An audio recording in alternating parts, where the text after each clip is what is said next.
Big news. I have some important news for you. Interesting news. It's Blake and Darren's Spilling the Tea with Sandy. Cayman's top news headlines of the day from CMR. Good morning, Sandy. Hey, good morning, Blake and Aaron. Hey. How was your weekend? Fantabulous. How was yours? That was good. Great. Very good. Very good. The dust storm was a little weird. You keep thinking it's going to rain, and then you're like, no, it's the dust. Yes. Weird. I was going to tell you guys a little bit about that this morning. So here we are yet again. Oh, let's do it. The Saharan dust storm is back. Seems like, I don't know why. This time every year. Is this an annual thing, though? I thought it was just a one-time thing. No. Well, it just depends on the atmospheric conditions. So we're definitely having the Cayman Islands National Weather Service has confirmed that we're definitely having an intrusion of the Saharan dust in the Caribbean. On Friday, they actually issued an advisory that said the visibility was going to be reduced by salt spray in the atmosphere due to strong southerly winds across the central Caribbean. But the Saharan dust was expected to move into our area and linger for the next few days. And it affects my sinuses. Yeah. I don't know who else notices it, but I definitely notice it. I do. Well, can you explain why, the National Weather Service sends out an advisory after it's already happening? Like it happened on Friday. By the way, their radar system hasn't worked in over a year. How are they able to detect and forecast weather and rain? That's my question. Yeah, Look outside. How are they going to help? How are they going to help during hurricanes, which start, by the way, in a week and a half? Yeah, we spoke to them about that before, and essentially they've said that they're having some issues getting it here. And I'm thinking, wow, In a year, yep. Mm-hmm. Anyway. I mean, So yeah, it's what can I do? I'm just here to tell you what's going The on. National Weather Service. we have our own weather system here at We do. DMS, You know what I did? captained by Blake Rogers over here. That's right. DMS bought their own weather station. We can give you the most accurate real-time weather in Cayman right now. Yeah, look out the window. No, seriously. No, it's like a little it's a real thing weather that's station. like you could see it if you drive by broadcasting. Yeah. Oh, okay. Yeah. Yeah, well, we do weather as well, and I think that that Kevin relies on other options other than the local forecasting. So I guess there's ways around it. There you but go. Check it out. too. There it is. Check it out. Isn't that cool? Nice. Yeah, that's her little. That's current weather conditions right now. Okay, nice. Yeah. Well, yes, hurricane season is starting fairly quickly. So British Airways workers might go on strike this summer. So if you're planning a trip to the UK, please keep this in mind, as you definitely don't want to get caught up in another strike. I mean, what's going on around the world? Things are just crazy at the moment. People want more money. It's more expensive to live out there. Mm-hmm. I guess, yeah. So, did you guys hear about this super interesting story coming out of Jamaica where a zoo attendant decided to stick his finger in a lion's mouth? Well, we all know that's not a great idea. Well, he lost his finger. Yep. And his life and his hand. Just the finger. Lucky him. So this is a zoo in St. Elizabeth. And everything was captured on camera, of course. And he decided that it was funny to put his hand literally in the lion's mouth and play around with this lion. The lion didn't think it was too funny. And so he took off a finger. That's what you get. Lesson learned. The company that owns the zoo is I mean, claiming that's common that sense.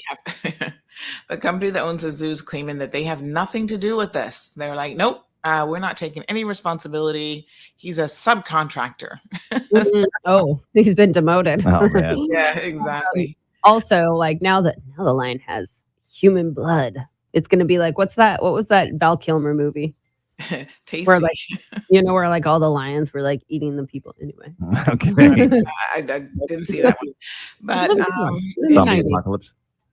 in other news, monkeypox, which we've been watching very, very carefully, has now made it to Miami. What?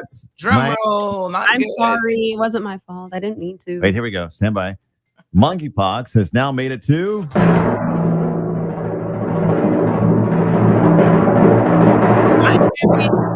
Miami. Okay. And then after that, I play this one. I like you got your own sound effects. That's cool. Yeah.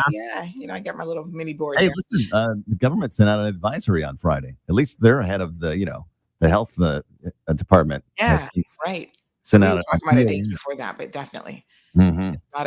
Not a good situation. So everybody's keeping an eye on it, and we're gonna probably discuss it a little bit later on as well. So yeah, it's kind of scary actually. It looks grim. Finally, mask mandates are returning to Jamaica. What is? Said mask mandates. With the increase in COVID numbers, the Prime Minister, Andrew Holness, said that his government plans to reinstate the mask wearing mandate. So, yep, it's coming back, folks. Well, we all knew that. Now you should play your sound. Yeah, sometimes monkeypox mask mandates next. Yeah, sometimes you just leave it in place, and then people don't get disappointed even more. Yeah. By the way, guys, have a fabulous day. I gotta run. Yeah, really quick. By the way, the Ghost in the Darkness. That was a film I was talking about with Cal Killer. Watch it. It's really good. All right. Catch Sandy's show right now on Bobo 89.1 FM. We'll see you tomorrow. Bye, Sandy. All right, guys. Have a good one. All right, folks. Good morning. Good morning. Good morning. Rise and shine. We got a few minutes before we're going to kick off live here. Let me just grab my social media links.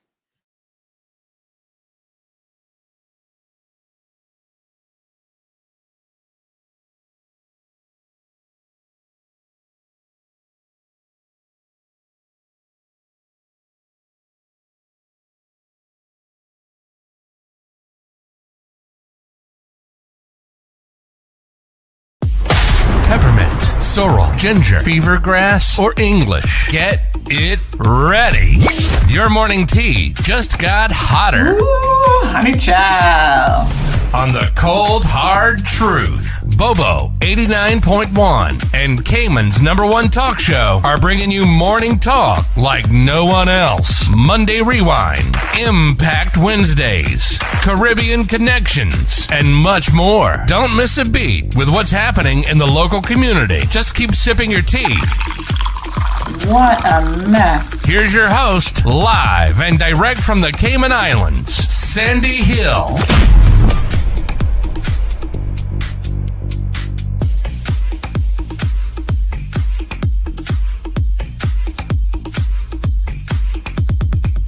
All right, good morning, Cayman. Rise and shine. It is Monday morning. Let's get it. Get up, get up, get up. That's all I can tell you.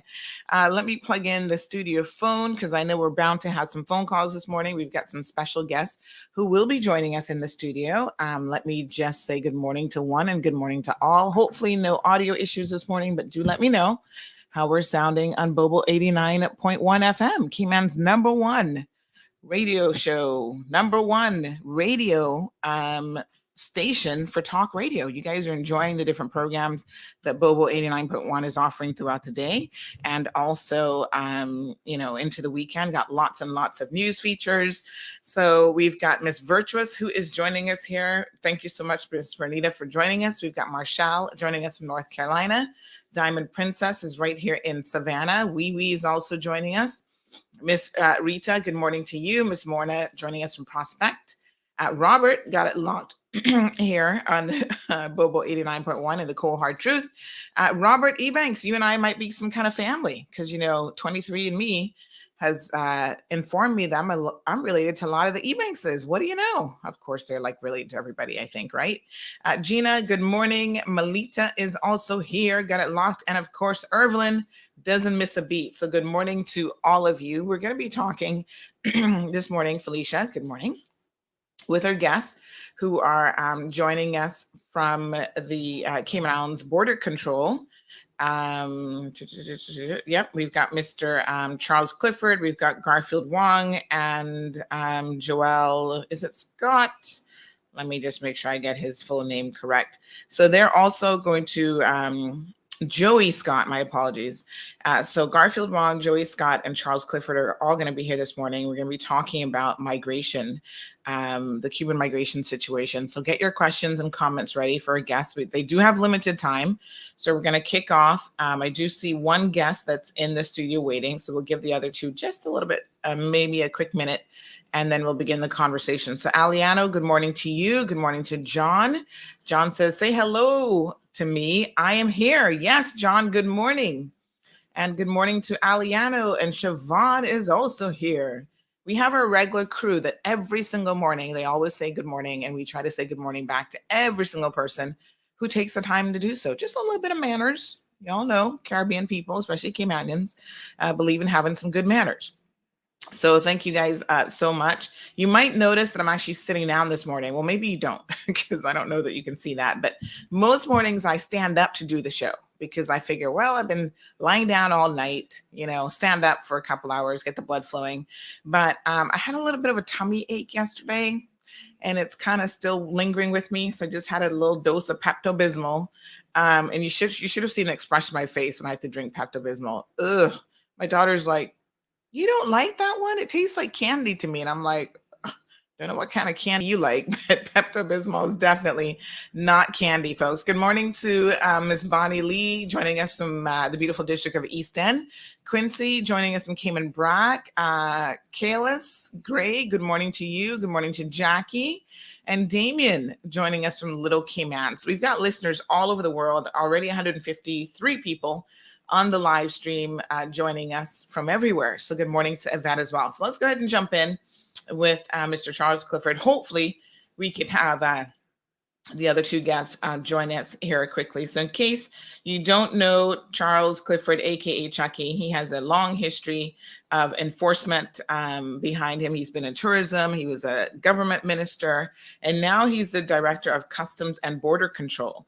So really, really important position. We do have hopefully his deputy director, Mr. Garfield Wong, and assistant director, Joey Scott, who will be joining us as well here in a second. So good morning, Mr. Clifford.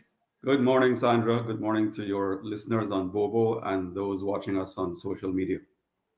Thank you so much for joining us. I do see Mr. Wong having a little bit of an issue getting in. So what I'm going to do is I'm going to just refer him to Kevin, who can give him some assistance on the back end with hopefully accessing the feed.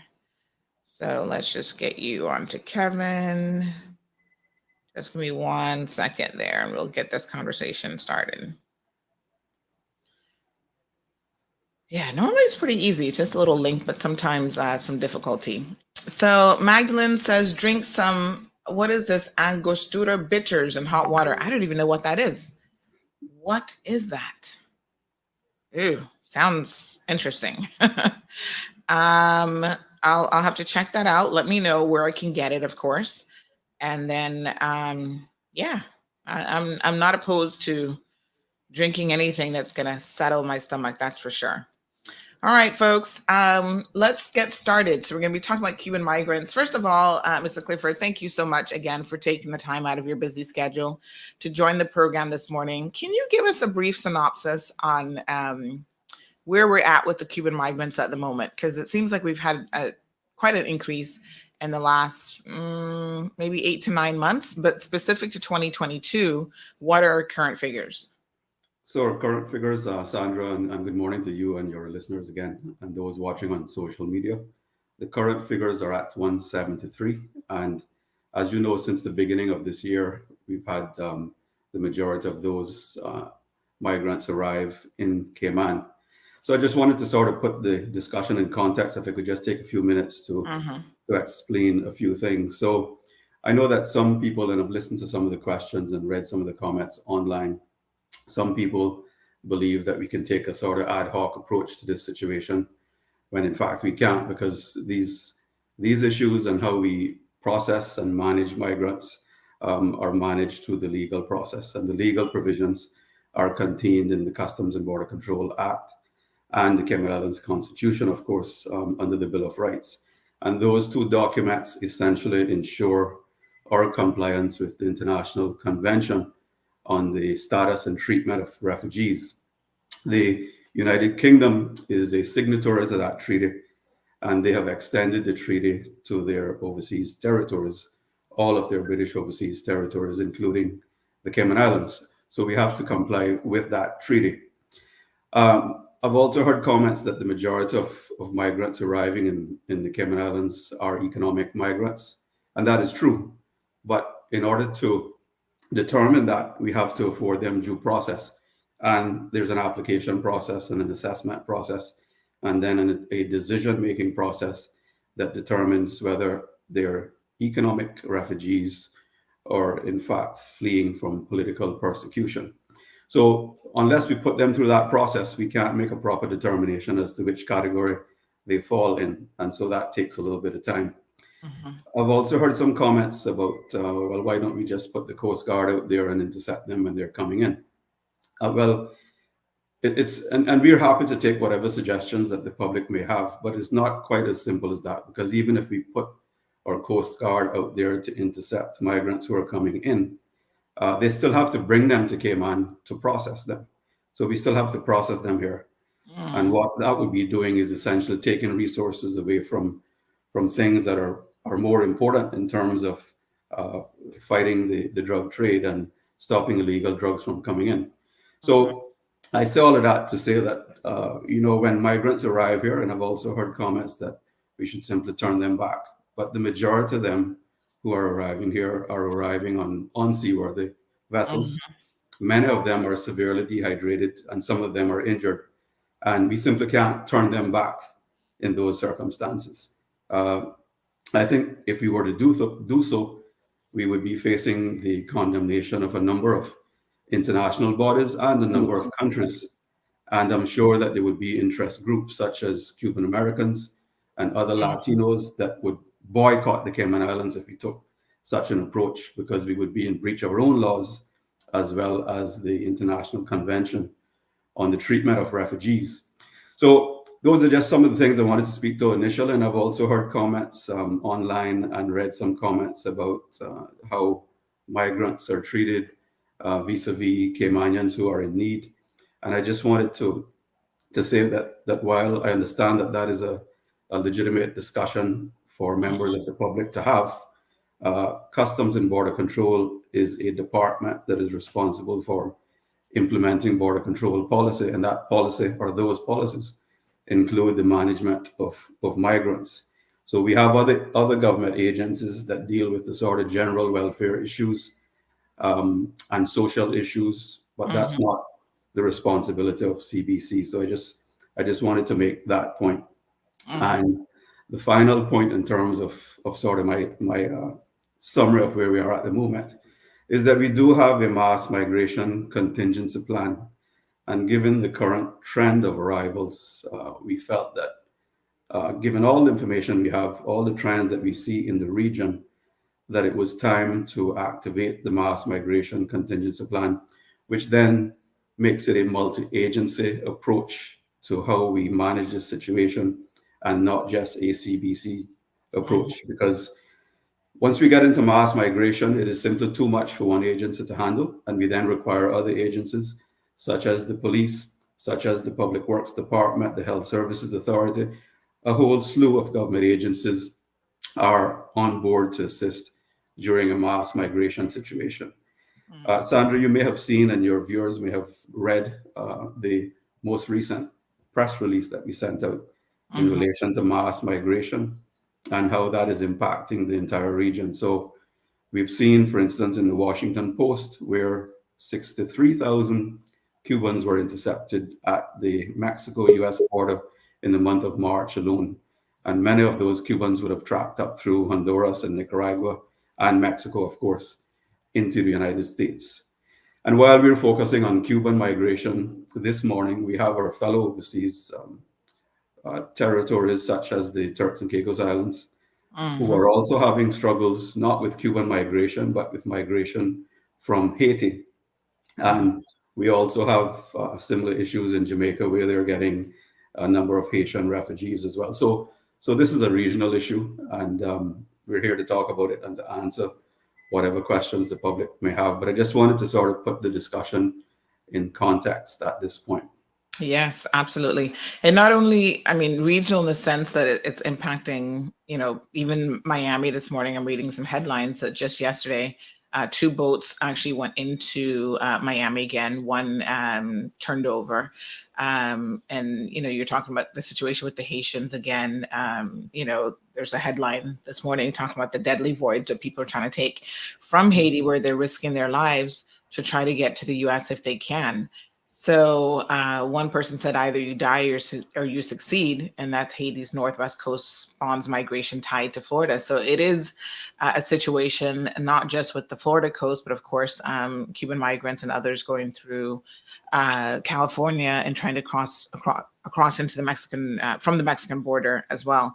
So very, very interesting times. Of course, economic tough times tend to encourage migration, illegal migration around the world. There is a war also that's going on, obviously, in Ukraine, and there are people there who are seeking to migrate elsewhere. So this is something that I suppose border control agencies around the world have to deal with on a regular basis. But this is a definite increase for the Cayman Islands. What are some of our highest numbers that we've ever seen? Are we looking at potentially surpassing, I think, the height of what we saw? Would that have been in the late 80s, early 90s? 1994, we had 1,100 migrants here over a relatively short period of time. So that's when the tent city was established. Right. And there were significant challenges back then in terms of managing that situation. Given what we're seeing with the current trends, we're concerned about it, which is why we've activated our plan. Yes. We hope we don't reach those numbers, but back in 94, we didn't have the demands on law enforcement and other government agencies that we do today. And so I've made the point that perhaps 400 to 500 migrants here could present the same level of challenges that we had in 1994 with 1,100 migrants, because we have so many other issues that we're dealing with at the moment from a law enforcement, from health services point of view, just all around their additional demands, many more demands on government services than there would have been in 1994. So that's a concern for us, definitely. Yeah. Wow. All right. And we do have Mr. Garfield Wong, who's joining us as well, Deputy Director.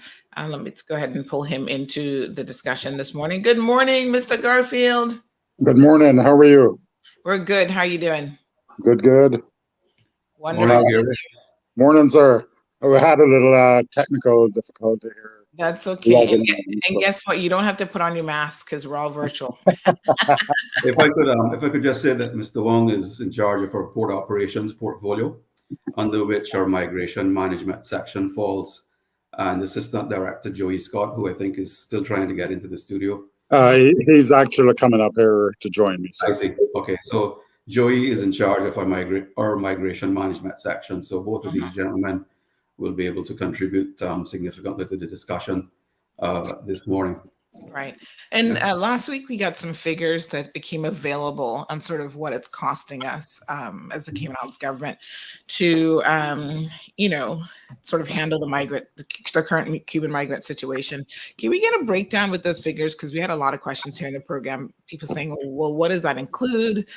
Is that just food and housing? What sort of breakdown are you able to give us this morning? Okay, so I'll just start that discussion, and then Mr. Wong and Mr. Scott can extend on my comments. But in the press release that we sent out, we indicated that the cost per migrant per day is in the region of $100 to $150, and that includes housing, food, security, medical costs, and other ancillary costs. For instance, while we haven't had recently any infants coming in or elderly people coming in, those people require extra care and in relation to accommodations, their specific needs. Sometimes in the past, we've had pregnant women arriving. So those all require additional resources and are managed in different ways, which contribute to the cost. So in general terms, it's in the region of $100 to $150 per day per migrant. And I'll just invite Mr. Wong or Mr. Scott to comment further on that. Okay, a little breakdown for you, Sandra. Sure. It's costing us approximately $4,000 to $3,000 per month on rental units. We have migrants out there in various rental agencies Georgetown, Frankstown, Northside, Bordentown, East End. Like Mr. Clifford said, it cost us about $150 per migrant per day. Last month, we paid up to $14,000 on just food cards alone for the migrants. Security at the IDC is another high cost. We're looking probably at about 16,000 per month. And we know that that's going to increase because we now have some of the migrants housed at one of the facilities, the hurricane facilities. Right now we have 35 in Gun Bay at the hurricane shelter, 7 to 8 at the CBC reception area, and we have 60 people in rental apartments throughout the island. We have a total of 173 Cubans. There's 17 females and 156 males. The oldest out of this is 69 years old, and the youngest being 18 years old. Right. I can give you a little breakdown as to what we've done so far in relation to speaking to them about their current situation, where we have interviewed a total of 6 to 7 of them for this year alone. And that is ongoing. And Sandra, that's part of the interview that Mr. Wong just mentioned is part of the processing of the migrants to determine whether or not they qualify for political asylum here. But I just wanted to say something in relation to the accommodation as well. The accommodation of the migrants is a challenge for us, not just from a financial point of view, but just simply from a physical point of view, in that we know what the rental market is at the moment, and we know where it is in terms of cost and availability. So availability is an issue. We have significant reluctance by landlords to rent their properties for migrant accommodation. So those are all challenges for us. And as the numbers continue to increase, then we would realize that rented accommodation is not a practical or affordable option. If we get the numbers or anywhere near the numbers that we had in 1994, then clearly we need an alternative facility to house them in, because rented accommodation would not be an option. It doesn't mean that it's not going to be a cost associated with that. Of course it is. But it would have to be alternative accommodation. And that is something that our ministry is working on at the moment. We are mindful, as Mr. Wong said, that we have some of our migrants in one of the civic centers at the moment, because under the mass migration contingency plan, we have identified 4 civic centers for short-term use in the event that we had a sudden influx of migrants. But we are mindful that we're entering the hurricane season, and the primary use of those civic centers during hurricane season would be for residents in the event that they need them for shelter. So we have different categories of hurricane shelters. We have the category A, which is to house people during a hurricane, and then the category B shelters, which would be to house people after a hurricane. If they were staying in their own houses during a hurricane and they got damaged, then we would take them into the B shelters after the hurricane has passed. So we're looking at all of that inventory and looking at alternative accommodation, which, as I said, our ministry is leading on, and we expect to have something in place in terms of alternative accommodation in the relatively short term, so that we can free up the civic center that is now being used in terms of handing that back over to the community for their use. As a FYI, Mr. Scott is here with me also. So Thanks, Gary. Very Morning, Joy. good. Yes, good morning. So we do have a couple questions that are coming in. We have Olga who sends us some message. It says, Buenos dias, Sandy. De lofos a mis hijos, y'all have to excuse my Spanish, viven en Cayman, desde Orlando, Susi, te vio siempre. So remember, folks, anytime you write in Spanish, if you're using any sort of Spanglish or Spanish slang, I'm less likely to understand every word, but it looks like Olga is basically just saying good morning, that she has sons living in Cayman from Orlando, and that she's always watching.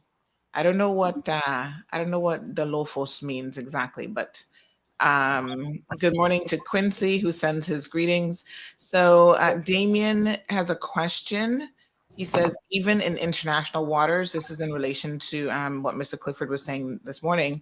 So outside of 12 nautical miles. So what is the position depending on where the Cuban migrants are actually located?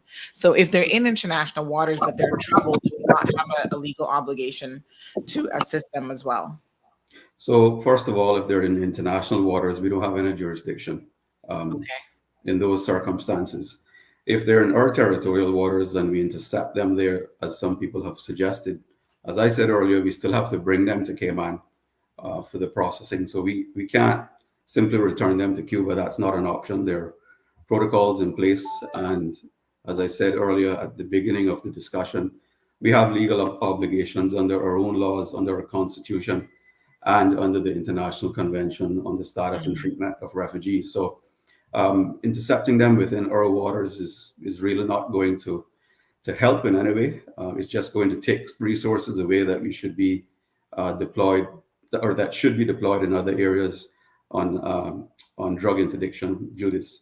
So those are some points that I think are very, very important, because I believe that some people incorrectly think that if we took them on board one of our Coast Guard vessels, we could simply return them to Cuba, and that's simply not a legal option.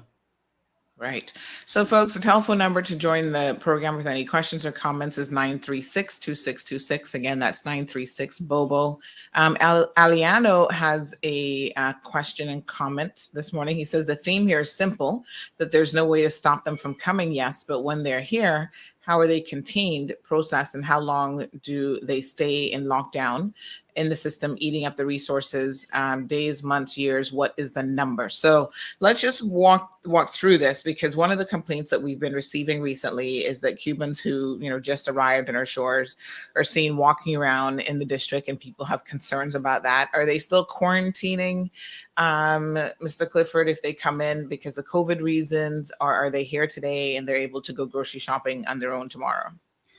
So to that last question, the answer is no. So when they arrive in Cayman, they have to be processed in accordance with our COVID-19 protocols. And then beyond that, there's the initial processing which involves a number of things, including fingerprinting, etc. And then the interview process. So at some point during that process, and Mr. Scott or Mr. Wong will expand on this, they're then essentially released from that process while their applications are pending. Now, the question from the caller, or from the person who posted online, was sort of a general question about timing, and timing can be dictated by a number of things. So when they apply for asylum, if the application is turned down by myself as director, that might be the end of the matter, and the migrant would then be repatriated to Cuba in accordance with the Memorandum of Understanding between the governments of the Cayman Islands and Cuba. If they, however, choose to appeal my decision, then that goes to the Refugee Protection Appeals Tribunal, and they would then consider the matter and make a decision.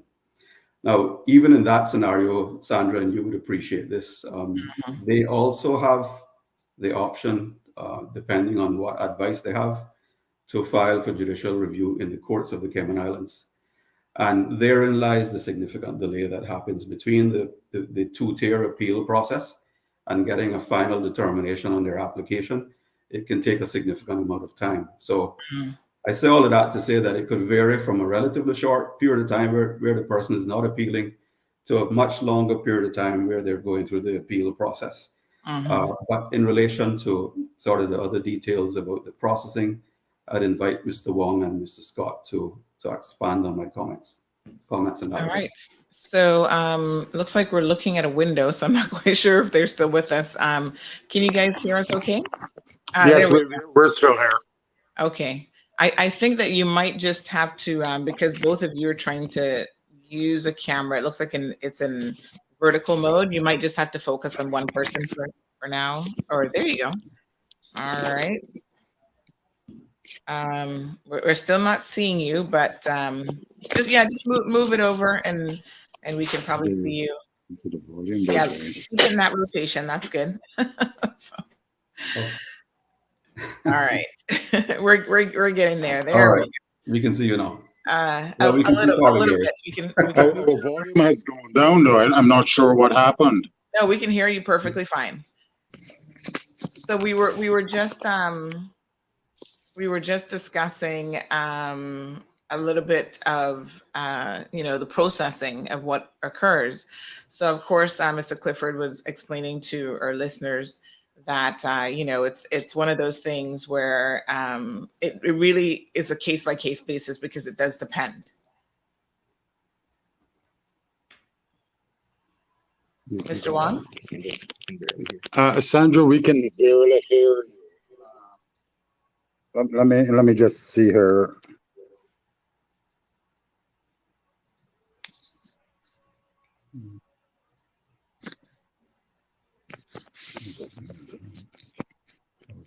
All right, I'm gonna just pull you out of the studio for a quick second, and then I can just continue, Sandra. Yeah. I'll give Kevin an opportunity to maybe try to get them sorted out. But so we do have additional questions. So one person has made the comment that obviously, that if you have a hurricane, we have less capacity for locals because we're housing persons there, and they're asking, what about using tent city? Now, tell us a little bit. I've heard this term, tent city. Can you tell us a little bit about where that's located and what's the feasibility of using that at this time? All right. So as I mentioned earlier, our ministry, the Ministry of Border Control and Labor, is leading on that project. So they're looking at a few sites, and there is one that is in close proximity to northward, and that may or may not be the preferred site. I know that we often refer to this as tent city. We prefer to refer to it as alternate migrant accommodation because it may or may not take the form of a tent city. There are other types of construction that can be used and put in place over a relatively short period of time that would be more secure than a tent city, because we have to consider what would happen during a hurricane if we had a tent city. Where do we put the migrants? I made sort of reference to that earlier in terms of using some of the Category B hurricane shelters in the event that we need to move them during a hurricane. But we certainly expect that before the peak of the season, we will have them, well before the peak of the season, we'll have them out of the civic center that they're currently in. So that's one of the sort of split sites that we're using at the moment. Right. Another question is, again, in reference to how we process them. Someone says, what would the government position be if the Cubans decided that they want to move on and have transportation from here? I think this might have happened a couple of weeks ago where a batch came in to Cayman Brac, and they thought they were in a seaworthy vessel and they wanted to continue on. So some persons disembarked and then some continued, only to find themselves in Grand Cayman a couple of days later having to come off their vessel in any event. But if they're out there and they say, nope, we don't want to come ashore, we want to continue our voyage, can we allow them to do that? Yeah, if they make a decision not to come ashore and decide to continue their voyage, then we're not going to stop them. That's happened in the past. And as you just mentioned, we had a situation very recently, which is not uncommon, where they decided to continue, and then by the time they got to Grand Cayman, their vessel was having difficulties, they were out of fuel, etc. And they came ashore in East End and then decided that they couldn't continue. I should say that under the International Convention, we are not supposed to, and we don't aid them in continuing their voyage. Hence the reason why we don't provide them with, if they indicated to us that they want to continue their voyage, we're not going to aid them in going on to a third country in order to seek asylum because that is against the convention. The convention is very clear in that they are supposed to seek political asylum if that's what they're looking for in the country that they arrived in first. So we're not legally permitted to assist them in continuing their journey. But if they choose to continue their journey without assistance, then we're not going to stop them. Right. Okay. All right, folks. So we've got tons of questions coming in. So Ms. Moya says, does the application process investigate and confirm the status of their criminal records in Cuba? Anyone with a criminal record should not be granted any asylum. We have too many undesirables in our boards now, causing too many issues with their bad morals and lack of proper social or proper society standards. So let me just, this is an area of concern. Obviously, recently we had someone on this platform highlight that an individual who's here from Cuba is alleged to have committed a sexual offense against a minor and actually supposedly served time for that. Do these Cuban migrants travel with documentation? Like, do we really know who they are when they come ashore? Do they tend to have a government issued ID, passport? What do they have on them typically? So usually when they arrive, they have a government issued ID. It's a national identification that's issued in Cuba. Right. And most of them have that when they arrive. I mentioned earlier, Sandra, that during the initial processing, they're also fingerprinted. So of course, their backgrounds are going to be checked. And while I won't get into too much detail with that, there are people who arrive here with criminal, and they have criminal convictions. And that is something that's considered during the application process for asylum. And I won't take that discussion beyond that. And I'm not going to comment on the individual case that you mentioned because that's going through the process. Right. And I don't want to prejudice any decisions that may be made in relation to that. Right. So do we have a fast rule that if you have a criminal conviction that you can't get asylum, or is it a case-by-case basis? It's a case-by-case basis because, again, depending on the nature of the conviction and whether or not the person is otherwise entitled to asylum, all of those factors are taken into consideration in terms of a final decision. But I'll just say this, it's not going to help someone if they have a criminal conviction. Right. All right, let's go ahead and bring the other two parties back in. So we do have, again, Deputy Director, Mr. Garfield Wong, being joined by Mr. Joey Scott as well, who is the, Joey, remind me of your proper title, please. I'm the Assistant Director. Assistant Director, right. Now, Mr. Scott, your specific area of responsibility includes, let me just pull up what Mr. Clifford had sent me yesterday. My apologies. The migration management section. Yes. Mr. Scott is responsible for that section. Yeah, so tell us a little bit about the migration management section. Right, so basically what we do is we process all of the migrants from arrival to departure or integration, depending on the outcome of their asylum applications, really. So every facet of that is my responsibility. All right, now we do have, let's talk a little bit about that, because we oftentimes here have individuals who contact us as a first point of contact, making inquiries about their Cuban relatives. A lot of times they don't know if they have moved on to Miami or if there's something else that has happened to them. So they tend to be extremely concerned about whether or not they've made it safely to our shores. And the first question that we always get is, how can I reach or how can I talk to my loved ones? What is the process if a Cuban migrant arrives here, and how they can communicate and speak to persons on the outside? Well, I'll say this. For all the persons who arrive and land here and disembark, within a very short order, they're allowed to make telephone calls at the government's expense. We do pay for telephone calls for them frequently. So there's also the concern with human trafficking that we also have to bear in the back of our minds, and we don't give out any information to any third party as per se. Now, in some circumstances, we've been contacted by authorities overseas, and we can provide information to them on a limited capacity. But to just a concerned family member, we can't divulge who is here, who is not here, conditions. And if they wish to call them, they certainly have the opportunity to call any person that they wish to once they're released from custody, which is usually in relatively short order. Okay, we do have a caller to the program. Good morning, caller, and welcome to the Cold Hard Truth. Yes, good morning. Morning. Morning. Yeah, good morning. Barry speaking here. First of all, I'd like to say it's good to see the Mr. Clifford and the other gentlemen on the panel. Definitely they have a task ahead of them, and I think they're doing a great job.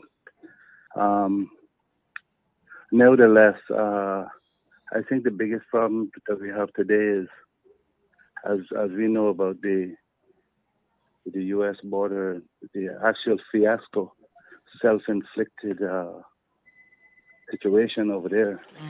They had the problem 95% sold up the other day. Apparently, that was the wrong thing to continue. Now it's costing the U.S. taxpayers billions of dollars,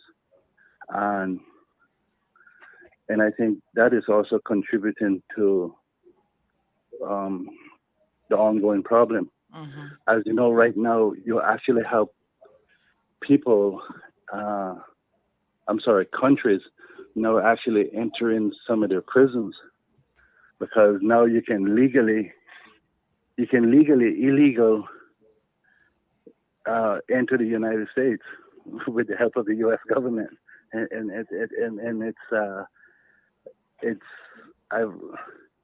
it shouldn't be a surprise that we're going to see an increase in our area and with the Cuban migrants. And the sad part about it is, they're not all migrants, because now what they're finding out is that you actually have people from actual middle class or even higher that they can actually circumvent the proper way of going into the States legally, because if you can pay the right price, it's worthwhile if you're a terrorist or if you're whatever. You can actually get into the U.S. with the help of the American government presently and get, put in hotels and redistributed to other countries, other states overnight. And I think all of this is contributing to the situation. But these three gentlemen and the department does have a challenge, but I think they're capable of dealing with the challenge, and they'll make proper decisions. And to be honest, those that know me knows that I'm also, without being biased, I'm not the mainstream media. Without being biased, I do work for the same department. But having seen these gentlemen work, I think they're capable of dealing with the situation. Although I think it will be a challenge. And congrats, guys, for coming on the show. Thank you so much. Thank you, Barry. Thank you. Sandra, can I just comment on the whole issue of the U.S.? I think we often look at these situations and we ask ourselves, what is the pull factor? What has caused this sudden influx? And the truth of the matter is, it does have to do with U.S. policy in relation to migration and more liberal border control policies in the U.S. So that's what's driving a lot of this.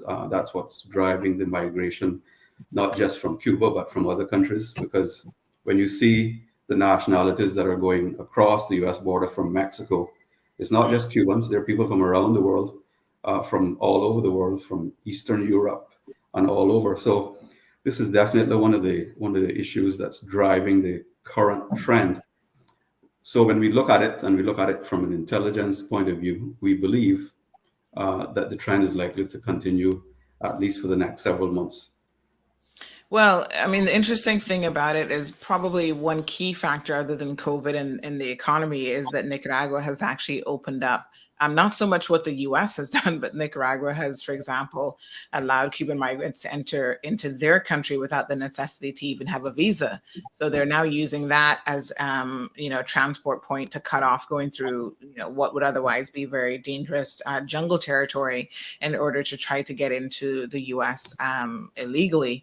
And it's a difficult situation. We saw recently where Jamaica said, and it impacted, of course, our national airline, where Jamaica said no more, that they were not going to allow or permit them to, come from Cayman Airways flight onto onto Air Jamaica, or I guess even at their airport. So do we have the ability? I mean, I guess we don't, because again, we're tied into these international sort of treaties that we have signed on because of our relationship with the UK. But Jamaica has more of a sovereign position that they can take. So I'm assuming we can't just adopt a new policy like Jamaica has, where it says we're not going to allow any Cuban nationals on our national airline because we know that they're using it as a transport point. Well, I just wanted to make a point on the Jamaica decision. That was only a very brief decision, so they suspended it for a short period of time. Yeah.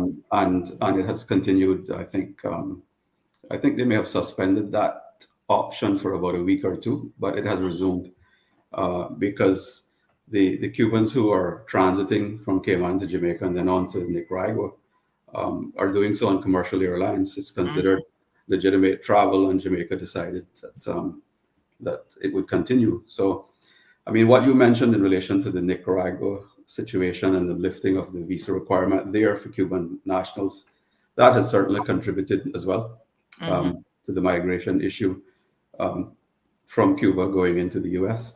So, once they get to Nicaragua, then they track up through the land, through Mexico into the U.S.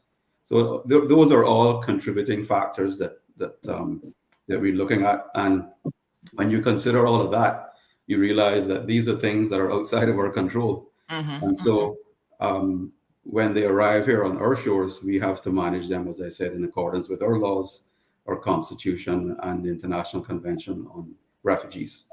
So that's where we are at the moment. It's a challenge, and it's going to continue to be a challenge. We hope that this trend doesn't continue, but we believe that it's going to continue certainly for the next several months. Right. So according to news out of Miami, Cuba is facing the worst economic crisis since the Soviet Union collapsed. Widespread shortages of food and medicine, thousands of Cubans trying to reach the U.S. So about 3 or 4 weeks ago, the U.S. government, actually, the Biden administration, had a meeting with high-level Cuban officials, which was the first one since he took office and the first one in a number of years. And of course, they're now looking at loosening up policy that would help the Cuban people, because of course, the Trump administration actually did a bit of a reverse and took away, a lot of the helpful policies. Some people say helpful policies in terms of the Cuban family reunification parole program, which allowed Cubans outside of Cuba to have freer access to their family, travel back and forth, that was brought in under the Obama administration.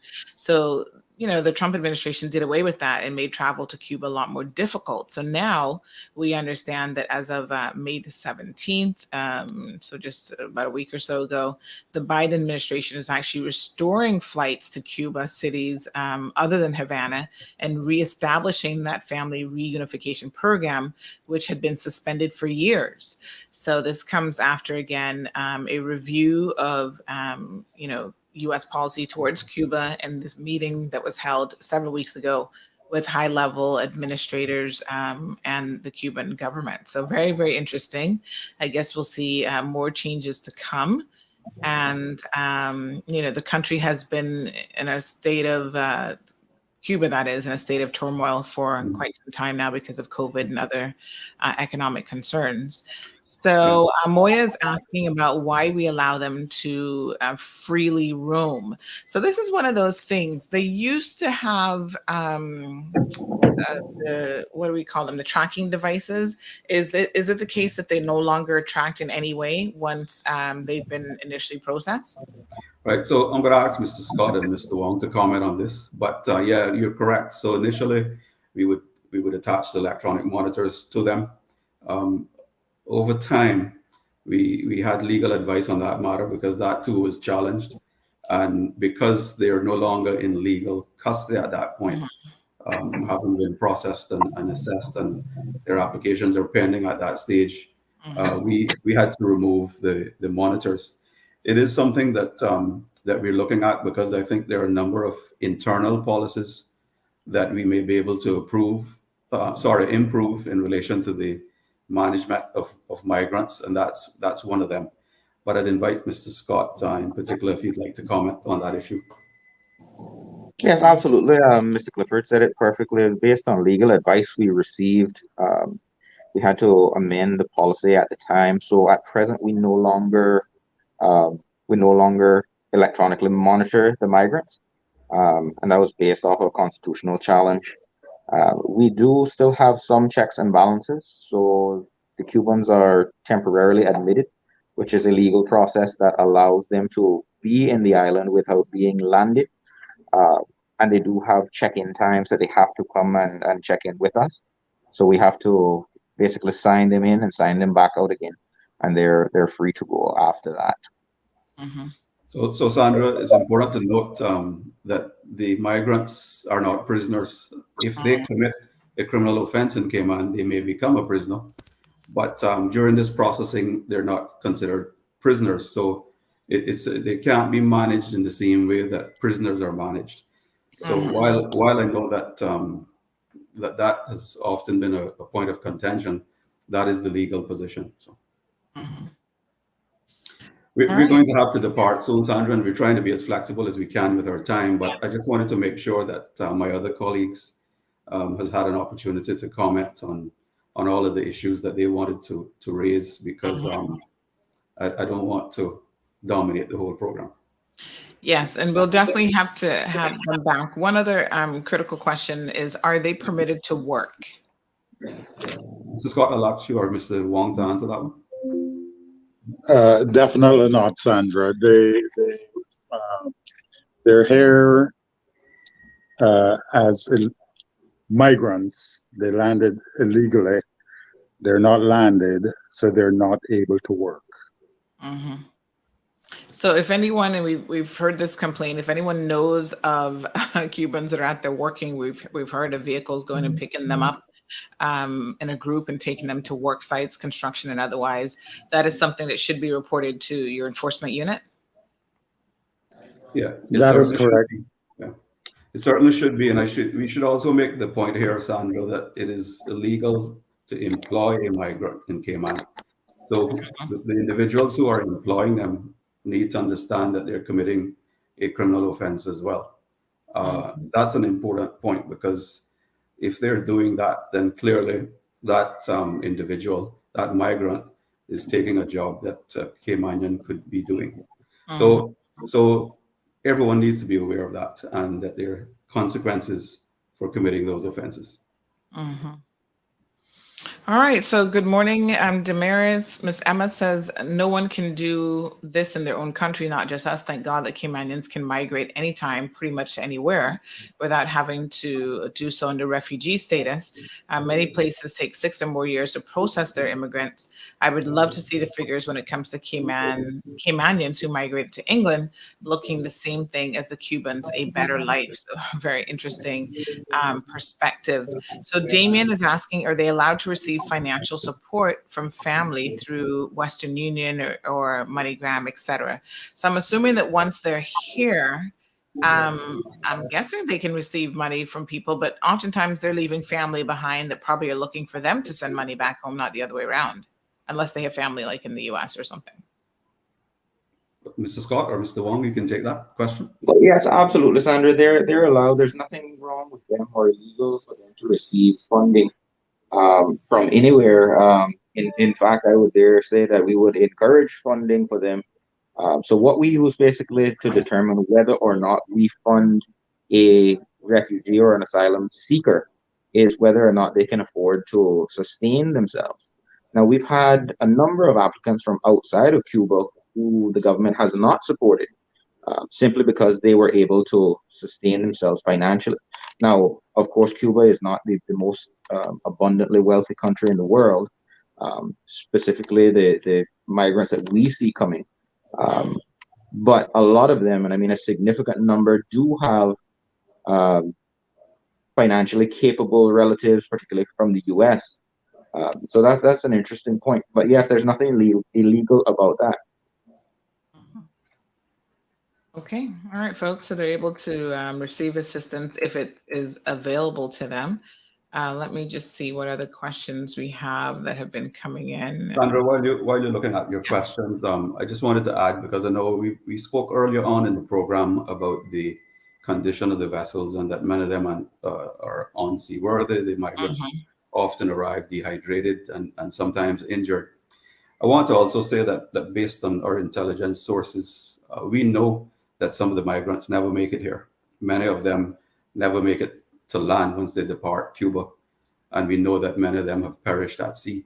So in terms of some of the discussion that's taking place in the public about turning them back and some of the other recommendations, I just want people to think about that in the context of how we manage this situation. We're very fortunate in Cayman to have the type of country that we have, to live with all of the blessings that we have. At one point in Cuba, it was a very successful country too. It has a large population and is by far the largest Caribbean island with a population of just over 12 million, I believe it is. So I just want us to all think about that too. And, God forbid that our country ever got to that point. But if it did, I would think that we would want whichever country is receiving us to treat us with some dignity and to assist us in whatever way that we could. Having said that, we have to do what we have to do within the legal framework to process these applications. And if they are not considered to be entitled to political asylum at the end of that assessment, then they're repatriated to Cuba. Right. And how exactly does the repatriation process work? Can we hear a little bit more about that? Okay, so I'll ask Mr. Scott or Mr. Wong to answer that question. Certainly. So to be repatriated, we actually have to receive permission from Cuban authorities. That's a process that we use through diplomatic channels through the Office of the Deputy Governor. Once Cuba gives us permission, and barring any other legal impediments, such as an asylum application or other application, the persons are simply repatriated. Is there any situation where Cuba might say, we don't want a person back, and then we're stuck with them? There certainly is two situations. First being in Cuba's domestic legislation, they lose citizenship if they're out of the country for 2 years. Now, we have found this to be a challenge for us in repatriating unsuccessful asylum applicants, because obviously they're no longer Cuban citizens according to Cuban domestic legislation. However, there's a process that you can renew or reapply for it, which is fairly straightforward. It's a multi-page form. And we've been successful in reapplying for a number of persons' citizenships and having them repatriated. Now, the second, which we found a little bit more difficult, is that Cuba does keep a record of each of their citizens. And we've had persons come on migrant boats directly from Cuba with other migrants. And Cuba has said that they don't have a record of them being in the country, i.e. they have a record of them leaving. So they should not have been there, and that means they could not have come directly from Cuba. As part of our MOU, the last of which I believe was signed in 2018, one of the conditions for Cuba to accept a migrant back is that they have to have come directly from Cuba. So you can't be a Cuban and come from Jamaica to Cayman and be able to avail yourself of that repatriation process. You have to come directly from Cuba. Oh, wow. So is it the case then that some persons may have left by boat and made it, say, to Jamaica or somewhere else first, stayed there for a time, and then decided to come on to the Cayman Islands, and then Cuba can't take them back? We don't suspect that that's the case. We suspect that either it's a glitch in Cuba's record system, or there is the possibility that somebody may have left and returned illegally. That's not impossible. And then Cuba just does not have a record of that return. So when they leave illegally again, there's no way for Cuba to verify that. I see. Okay. Sandra, we're going to have to wrap up very soon, but I want to make sure that there are no burning questions outstanding before we leave. Yes, I think people are just asking things like the foster's card, that's $150 per month, how they're able to survive on that. I'm not so sure that's a question for you necessarily. Well, I mean, if you consider that the government is providing housing for everything them, else, and everything else, then I mean that's part of the support that they get here as migrants. Hmm. Do we have any figures on how many, like what even percentage wise, how many people are getting asylum versus how many are actually being repatriated and how often the repatriation process is occurring?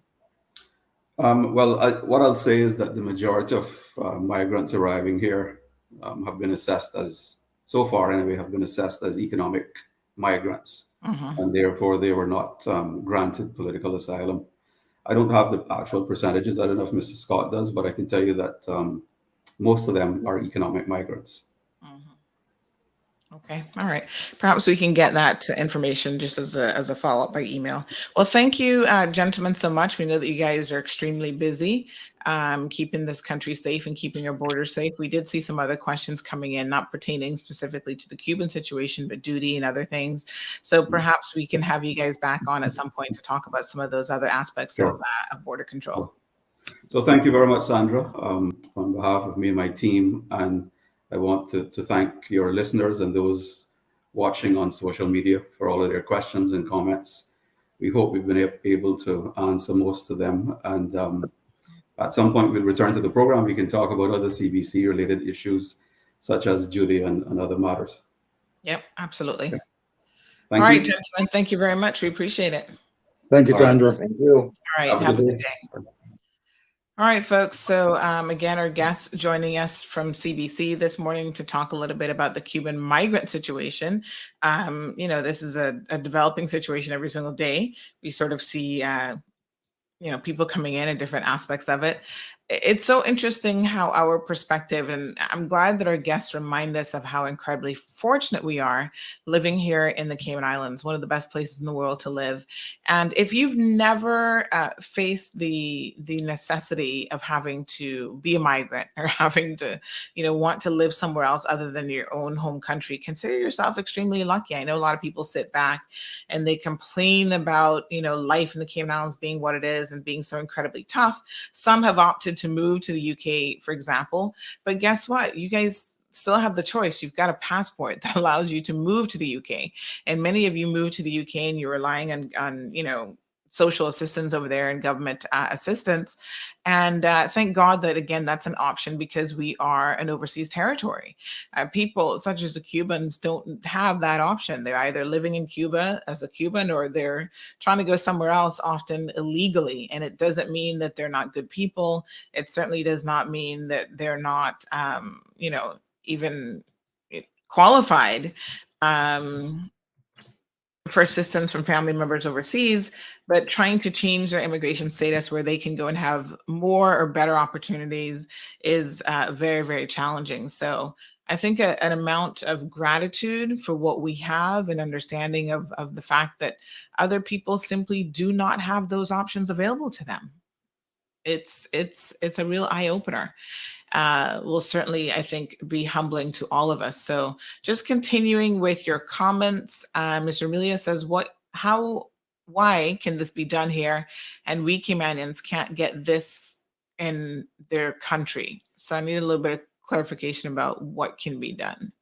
Mr. Amelia says to take care of your own first and charity begins at home. But this isn't, in my opinion, a situation of charity. This is a situation where people are coming in as migrants and you have to handle that situation. What's the alternative? We're not being charitable towards them. We are simply processing them in a legal way that's required by law. To me, that's not really charity. That's just doing what needs to be done. And obviously people come on our shores, they need to eat, they need housing. We can't, have them be homeless on the streets and camping out at the beach like some others. So yeah, help me understand the logic here. Emma, again, had some very salient points to make. Miss Vernita is asking about fingerprinting. She says, oh, was I hearing right? We have or do fingerprinting. What about fingerprinting, or when will they offer fingerprinting for everyone in the near future? Well, that's a bit of a sticking point. We certainly look forward to hearing a bit more about that from CBC, because it's something that I know we supposedly were spending money in a fingerprinting machine, and then it never happened, and perhaps we're all a little bit confused on where that stands at the moment. So I do know that this government is working feverishly on getting a national ID ready. It's been something that has been promised for quite some time. I've actually seen a prototype of it, and looks like they're getting extremely close. So I don't know if it's going to happen this year or next year, but it's coming soon. And it has some biometric features that will be integrated into that national ID. So as soon as we can get some more confirmed details, I'll certainly let you guys know about that.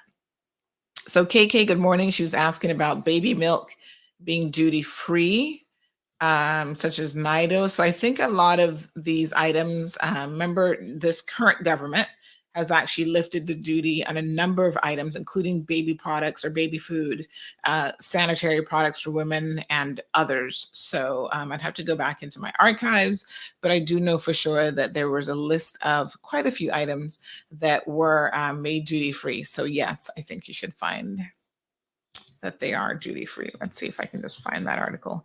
So good morning to everyone. Wake up, wake up, wake up. It is Monday morning. You guys should be on your way to work now. It's 8:33 a.m.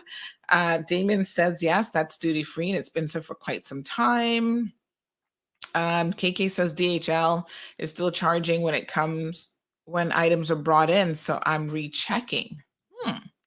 Yeah, they shouldn't be charging duty if the government isn't charging duty. So I'm not sure what they're charging you for.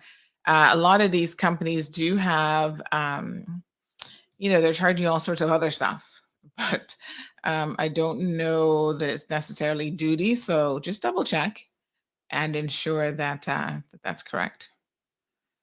Right. Okay, just trying to see if I can find that article for you guys on the lifting of duty. I think it was sometime late last year. Maria, good morning. Good morning to Olivia. Thank you so much. First Lady Jayan is also joining us. Good morning. Nat B says, does this apply to Haiti, who are in a similar position of destitution? So yes, interestingly enough, and I don't know if we want to put this on the universe, but we don't really have a lot of Haitians who are making it to our shores yet.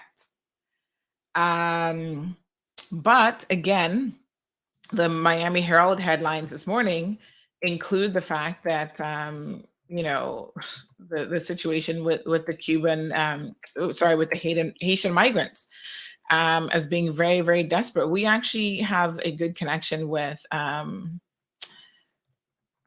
We actually have a really good connection with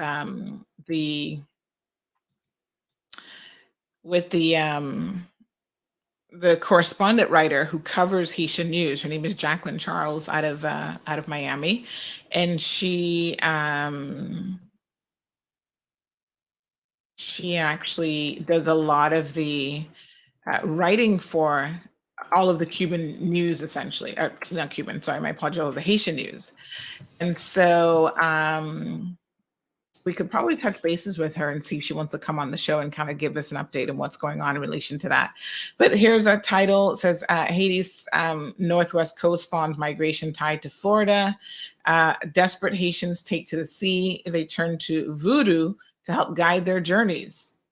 Did they change the spelling of voodoo? Why is it being spelled differently? Or is that the Haitian spelling of it? Interesting. So yes, a number of really, really interesting articles. So my dear, they believe in their voodoo stuff.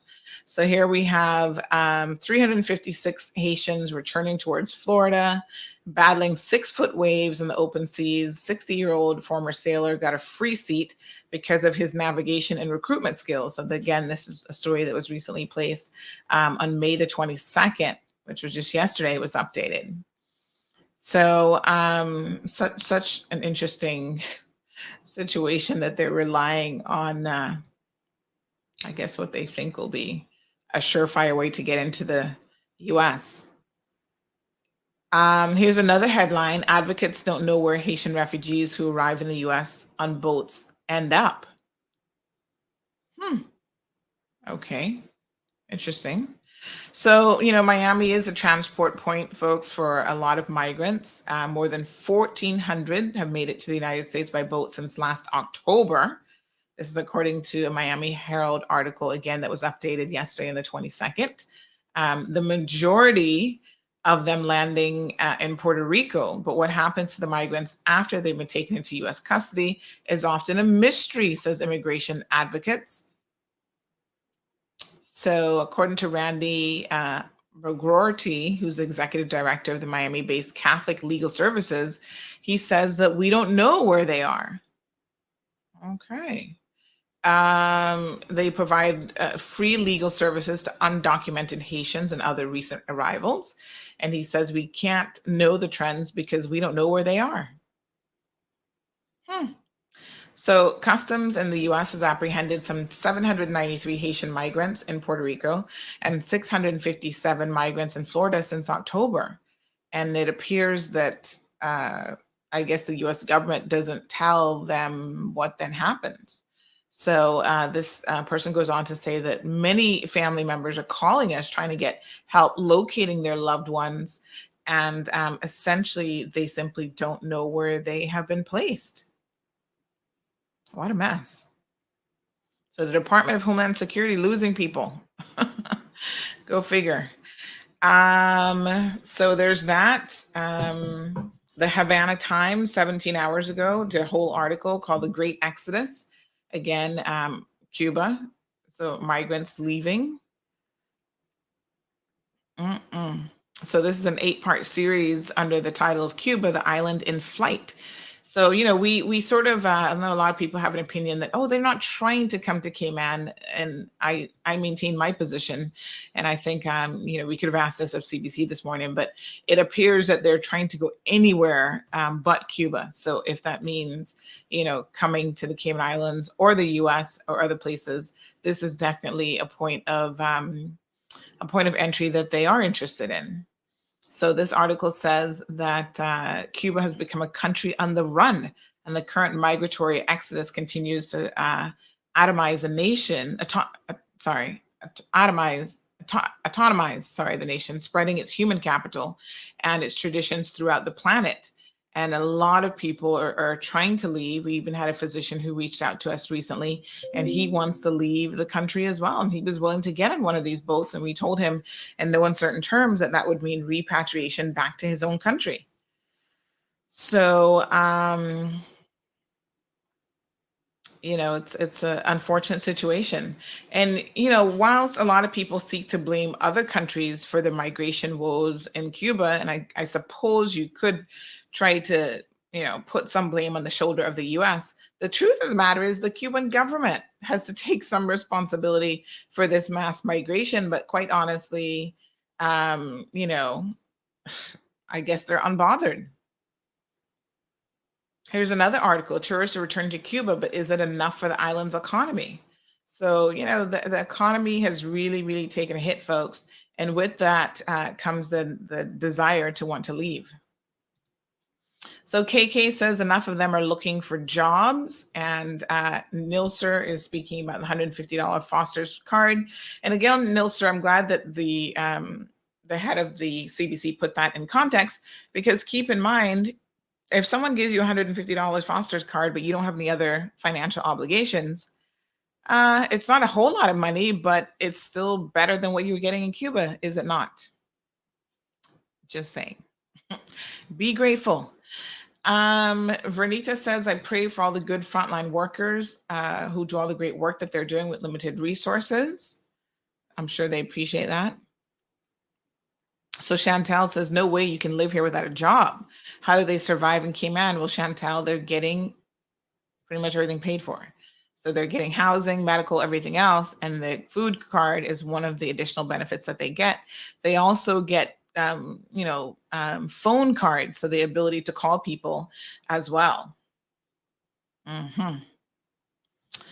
Nat B says, no one had an issue with the Cubans previously until they started becoming aggressive and violent with demands as if they are entitled, come across as ungrateful. So Emma reminds us that Cuba makes up about 70 or 75% of the Caribbean population. Quite interesting. Jared, they covered that earlier about the process and how it works. Terencia says, what about those that are being housed in North Side? Some got access to a car driving on the wrong side of the road and no lights that caused a serious accident. So Terencia, good point. And again, you know, I'm not sure if they're permitted to get a driver's license. I'm not really sure. But in this case, this was an individual who didn't know how to drive. I'm not sure who loaned him a vehicle, but that would not be good advice. And so, yes, he had no driver's license, didn't even know how to drive, and on top of that, was intoxicated. And that's how that accident happened. And he almost killed the young lady whose vehicle he hit. So, what a mess. All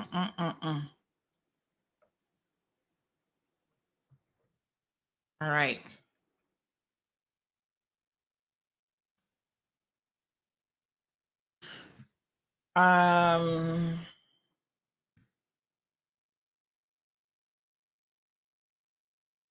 Okay.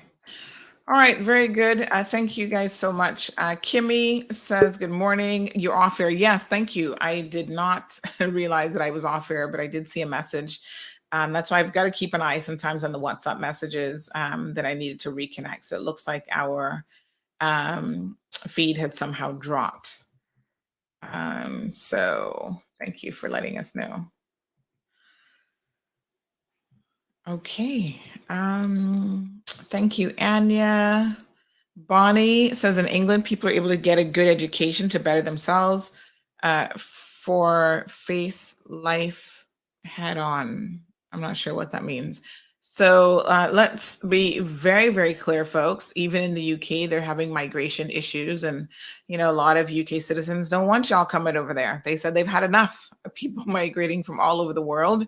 Listen, let me just put this on the table and say this as plainly as I possibly can. The necessity to be an immigrant sometimes is outside of our control. We have to move. Caymanians have, you know, been in that position before where we have to go to, whether it was the Bay Islands, we've had to go to Cuba even, you know, we've got relatives in Cuba, we've had to go to the US, our seamen had to go abroad to try to make it and to send money back home for their families. We have been part of that immigration and migration process throughout history. We've been fortunate enough to have created, you know, a bit of a situation here where more people want to come to the Cayman Islands than those who wish to leave the Cayman Islands, right? And it has to be a balancing act at the end of the day. So if you've ever been in a situation where you've lived in somebody else's country, I think you appreciate things a little bit differently. I have lived in someone else's country as an immigrant, as a, you know, guest student initially, and then as a guest worker in that country, eventually obtaining residency. And it's not an easy situation by any stretch of the imagination. And I do think that there's certain things that you appreciate once you have lived somewhere else, as opposed sometimes to like hearing people talk about it. You know, everybody jumps up in this day and age and they all run to the UK and they talk about how wonderful life is and how goods are so cheap. And I'm like, yeah, but you can't compare that situation to what we have in the Cayman Islands. So yes, I mean, you live in big cities, the cost of living might be a little bit different, but when you also compare that to salaries that you make, and if you were not on government assistance, and like I said, it's a widely known fact that a lot of Caymanians are moving to the UK and they're taking advantage of government assistance. That's a thing. And y'all have no shame. I'm going to put y'all on a spot right now. You have no shame with going to the United Kingdom and signing up for it because you don't think that people back in Cayman know your business because you're in the UK. Let me be very, very honest. I've heard the stories and we know your business. Jared, are we going to speak a little bit of truth this morning? Morning, Sunday. How I you know they be doing? living off the UK government, talking about, ooh, I'm getting a flat in London. You Or know, I'm in Leeds. Yes, honey child, and you're also in government support. That is nothing to be proud of. The fact that you have to leave the Cayman Islands, your own country, go to somebody else's country. Yes, we're in overseas territory, but you're still living on government assistance over there, and you got bragging rights about how cheap living in the UK is. Of course, it's cheap for you. it goes without saying, don't throw stones at a glass house because when it throw back at your house, it might just shatter. I get what it's a sensitive situation. Nobody wants to be in the situation where they're just not in that advantage. It's just understanding how the process works and what are the solutions, because I don't know if anyone picked up what Mr. Clifford said. If Cubans stay outside of Cuba for 2 years, they lose residency. Not And residency. He said they the lose their citizenship, citizenship, yeah. So then which I've never even heard of such a thing before. I so didn't so know you and could then lose your and citizenship. then he said that Cuba has the right to refuse anybody that they say, well, this is your person. So the problem is not really about the Cubans coming here. It's really finding a system that matriculates them either into our system, because the fact of the matter is we are pretty much held at gunpoint to really find a solution here. And it's understanding that the process we have, whether we think it works efficiently or not, it begs the question on how effective it is.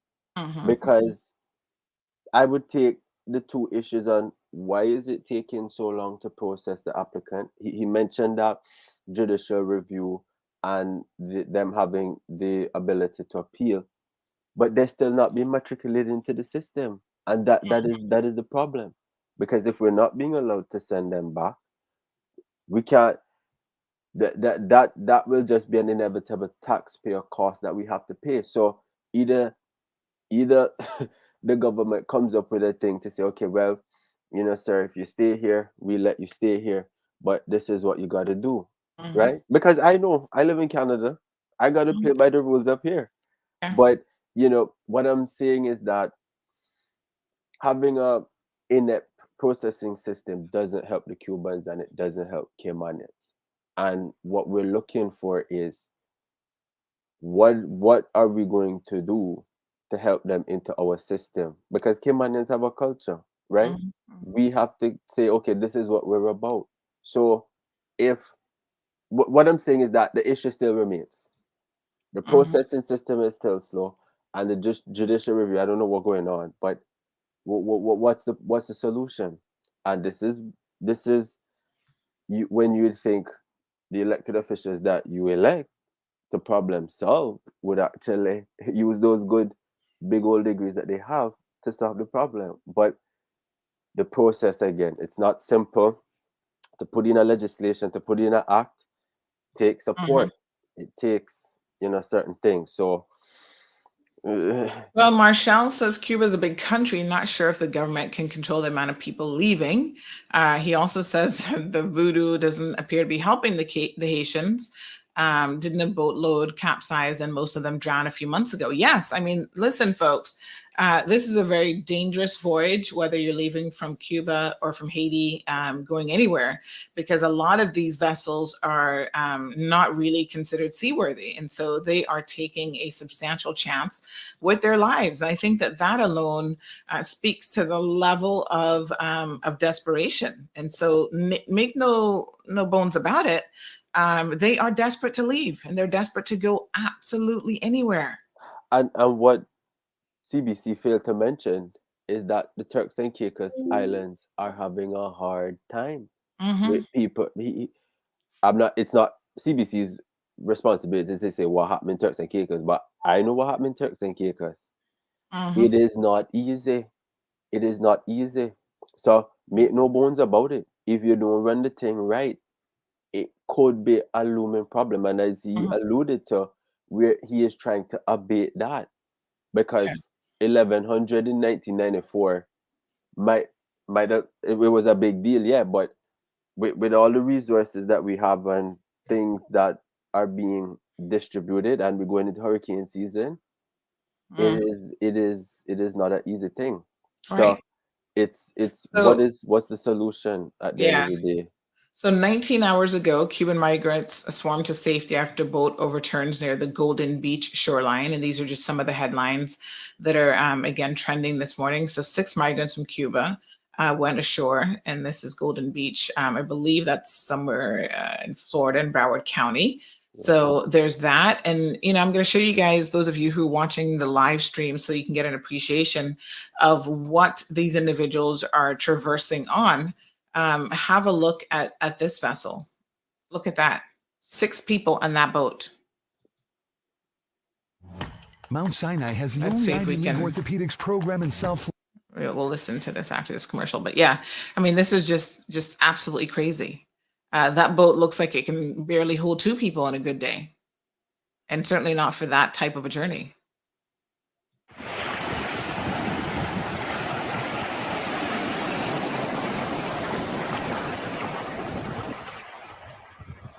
Wow. You've got to, folks, be pretty desperate again to want to get in that boat and to travel any distance at all. So Denny, good morning. Good morning to James, who's joining us from Canada. He's listening in. Denny says living off the UK government is nothing to be proud of. No, but I must tell you, Denny, that it is it is a situation that's occurring more and more, and Caymanians who are going to the UK have realize that there is this ability to live, I guess, some sort of a lifestyle off of the UK government, and they're doing so. They're packing up a whole boatload of kids sometimes and taking them into the UK and living off the government. Damien says at least they can get hired and paid a salary worth their experience and education. Here it's called NAU.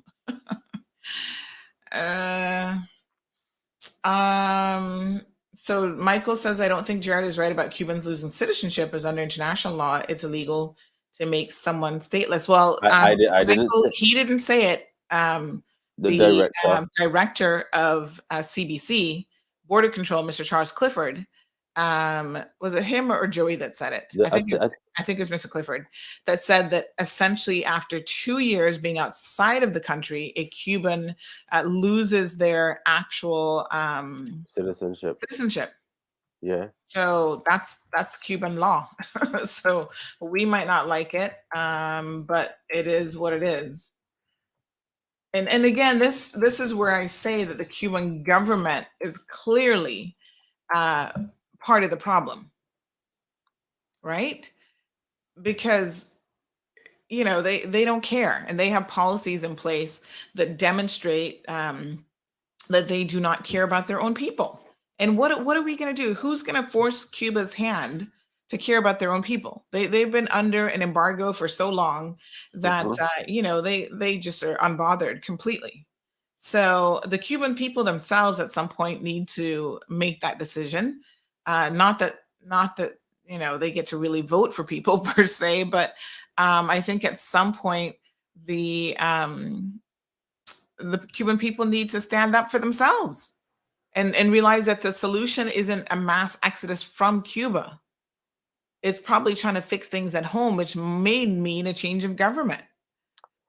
Another group of 11 arrived in April, Cuban migrants, on a wooden fishing boat off of Smathers Beach in Key West, Florida.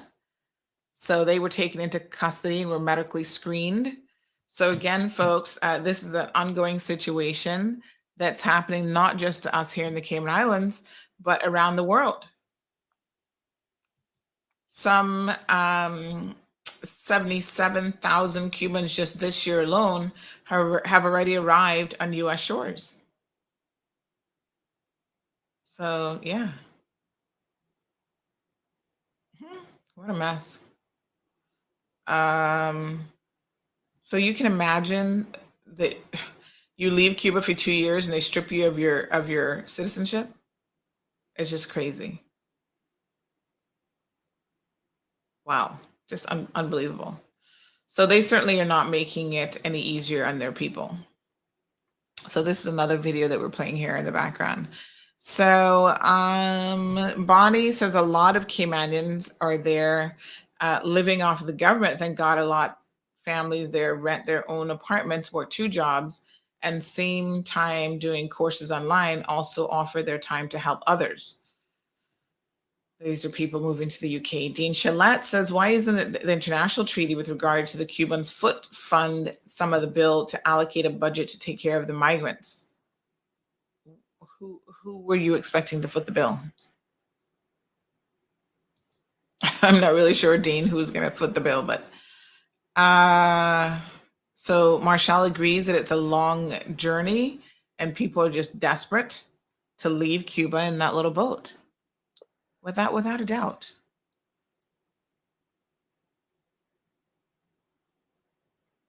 Denny says that people who've moved to the UK should stay here and fix the local issues to improve life for everyone. Listen, one has to make a choice, you know, on what you do with your life. And sometimes the choice, it's a tough choice, but sometimes the choice is you do migrate elsewhere. And I'm not saying that there's anything wrong with that. Right? I left as a child. I didn't necessarily, it wasn't my choice per se, but I think the choice was being made for me because, again, it was just opportunities that were available somewhere else that were not available at that time in the Cayman Islands. It's a extremely sad situation. I think the fact that we have no appreciation of it certainly speaks to the fact that we are in a most fortunate situation.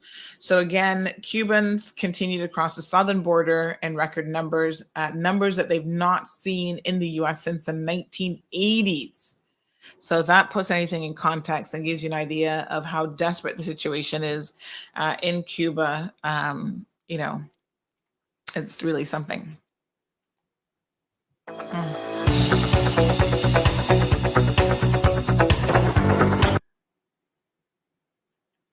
So, Jared, most unfortunate. Yeah, yes, it is.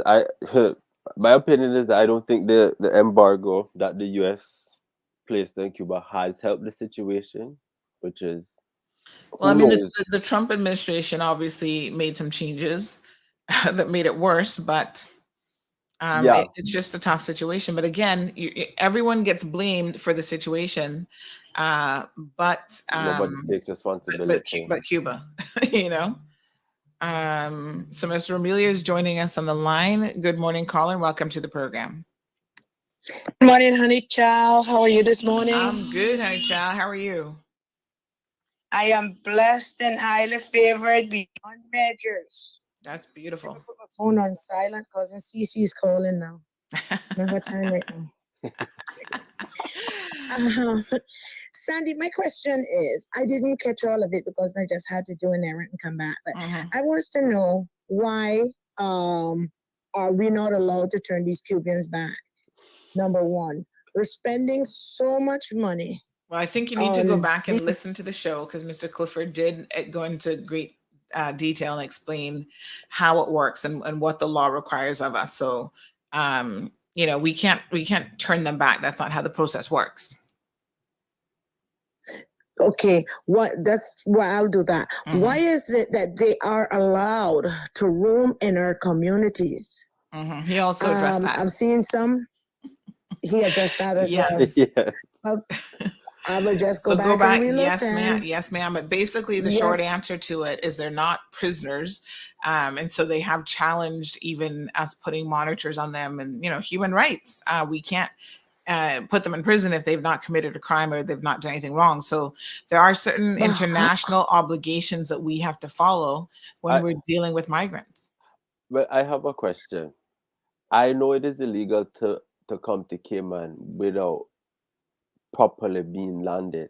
So it's very interesting that they can call human rights when it's a certain level of convenience, because we know if any other nationality besides a Cuban came into Cayman, it would be illegal. And wouldn't that be no? They've not landed legally, but that doesn't mean because they've not landed legally that you can throw them in jail and do whatever you want with them. You still have to adhere to international standards and how to deal with and how to handle migrants. Just like you will know this for a fact the first person to have successfully challenged our immigration laws on this whole right to family life thing in a landmark case was actually a Jamaican national. So it's not correct to say any other nationality would not be treated the same way. He was convicted, may his soul rest in peace because he's now deceased, but he was convicted of being involved in a robbery here in the Cayman Islands. And after that, he wanted to remain. The Cayman Islands immigration took his RERC, and he sued the Cayman Islands government. Again, this is a Jamaican national, and they said, "Oh, right, the court said he has a right to family life." Okay, so that Bill of Rights, and so it's not correct that Cubans necessarily get one set of laws and anybody else gets a different set of laws in this country. What I'm saying is that, and I don't want to choose any nationality. Let's say Jared from the Caribbean take a boat to Cayman, and I said, and I landed illegally. What would happen? It would be the same. It should be the exact same process. Would I be put through that same process? Yeah, it should be the exact same process. I think the only difference is we don't really have other people, and like I said, knock on wood, we don't have any other migrants coming here in that way. But it's the same thing when migrants come, say for example from Jamaica on the drug boats, they might go to jail because there are other offenses that they've committed, but then after that they face deportation, so they're sent back home. Yeah, but the difference is Jamaica won't refuse them. That's what I'm trying. Well, that's what I'm pointing out, is that Jamaica will accept, Yeah. Yeah. Well, as Mr. As the caller said, there is that issue of Cuba taking them back if they've been out of the country for 2 years, right? So good morning, caller, and welcome to the program. Hi, caller. Hi, good morning. Good morning. You're live on the Cold Hard Truth. Okay. Is it cold in the Cold Hard Truth? Yes. Yes, I think it is. The migration problem now is global. Yes. I'm reading from on some forums that I partake that in the Eastern Europe, whole towns are empty. Recently, there was a reduction of restrictions on one of the countries. I can't remember if it's Moldova or Macedonia, North Macedonia, one of them. And they're expecting 20% of their population to migrate abroad. Many for economic opportunity, and some for just plain trying to, similar to what you were talking about earlier, when people leave here to go and live on the dole in the UK, and of course, if you are a citizen or a resident of one of those countries that is better off, or not necessarily better off in totality, but in some aspects, then there is resentment for all the people that come in from the outside trying to benefit from a system that citizens of that country have created for themselves. And to some extent, we see that here. And like you said earlier, there were times when people from Cayman had to go elsewhere for just about anything. Because we have severe limitations in terms of natural resources here, at least those that will help you to feed yourself and so forth. Now we're economically in a better position. However, if predictions for the future hold true, the tide may well change again for us, and not in the unforeseeable future, but in the foreseeable future. Now I'm in my mid-70s, so things may not change a whole hell of a lot for me, except if inflation eats up what I'm living from, which is my savings. But for many other people, that young people that have their life in front of them, they will have to consider what kind of options they have. And the purpose of my call is this: what I would recommend to any Caymanian resident, if so be it, or a recent immigrant, the type we're speaking about, Cubans in this case. Sorry to mention the nationality, but is to upskill themselves. Right. Do what they possibly can and kick themselves in the butt and say, I got to get down and do this for my survival. I need to be able to position myself in a place to where I can get work in another place when the need arises. That is the best remedy that even in our domestic situation, when we're talking about many Caymanians being unable to find jobs, you know, there are a lot of young people that just lack directions when they come out of school, and which is not that unusual. You know, I think many people when they with 18 or so come out of school and they've been absorbed by exams and doing all that part that is important in that section of your life, they haven't really sat down and said, what is it I really want to do? What is it I really want to have as my living, earning occupation? So it's not that unusual, but don't let it go on for 5-6 years. Right.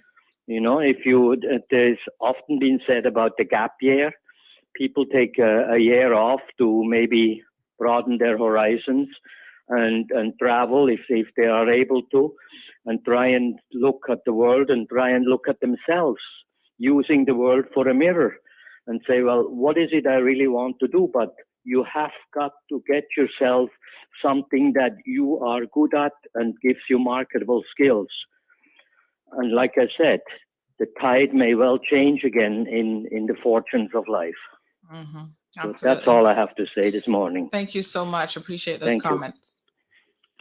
Yeah, my dear, you never know. And in fact, there is a report, if you guys are interested in really expanding your horizons. It's called the World Migration Report. The 2022 edition is out. I'll supply the link here. You can read the full report, which looks at migration around the world and some very, very interesting facts here. Jared, I know you'll find this interesting as well as some of our other listeners. And it says that the vast majority of people continue to live in the countries in which they were born. Only 1 in 30 are migrants. But you know, it's a trend that might be definitely increasing, as the last caller suggested. Good morning, caller, and welcome to the Cold Hard Truth. Yeah, morning, Sunday. How you doing? Yeah, good. Listen, getting on this Cuban discussion you got this morning, this Cuban crisis. How much Cubans did he say was Mr. Clifford say was currently on island? 150, right? I think Just something within that. I think maybe. Yeah, I thought it was a little bit more than that, but it's So something.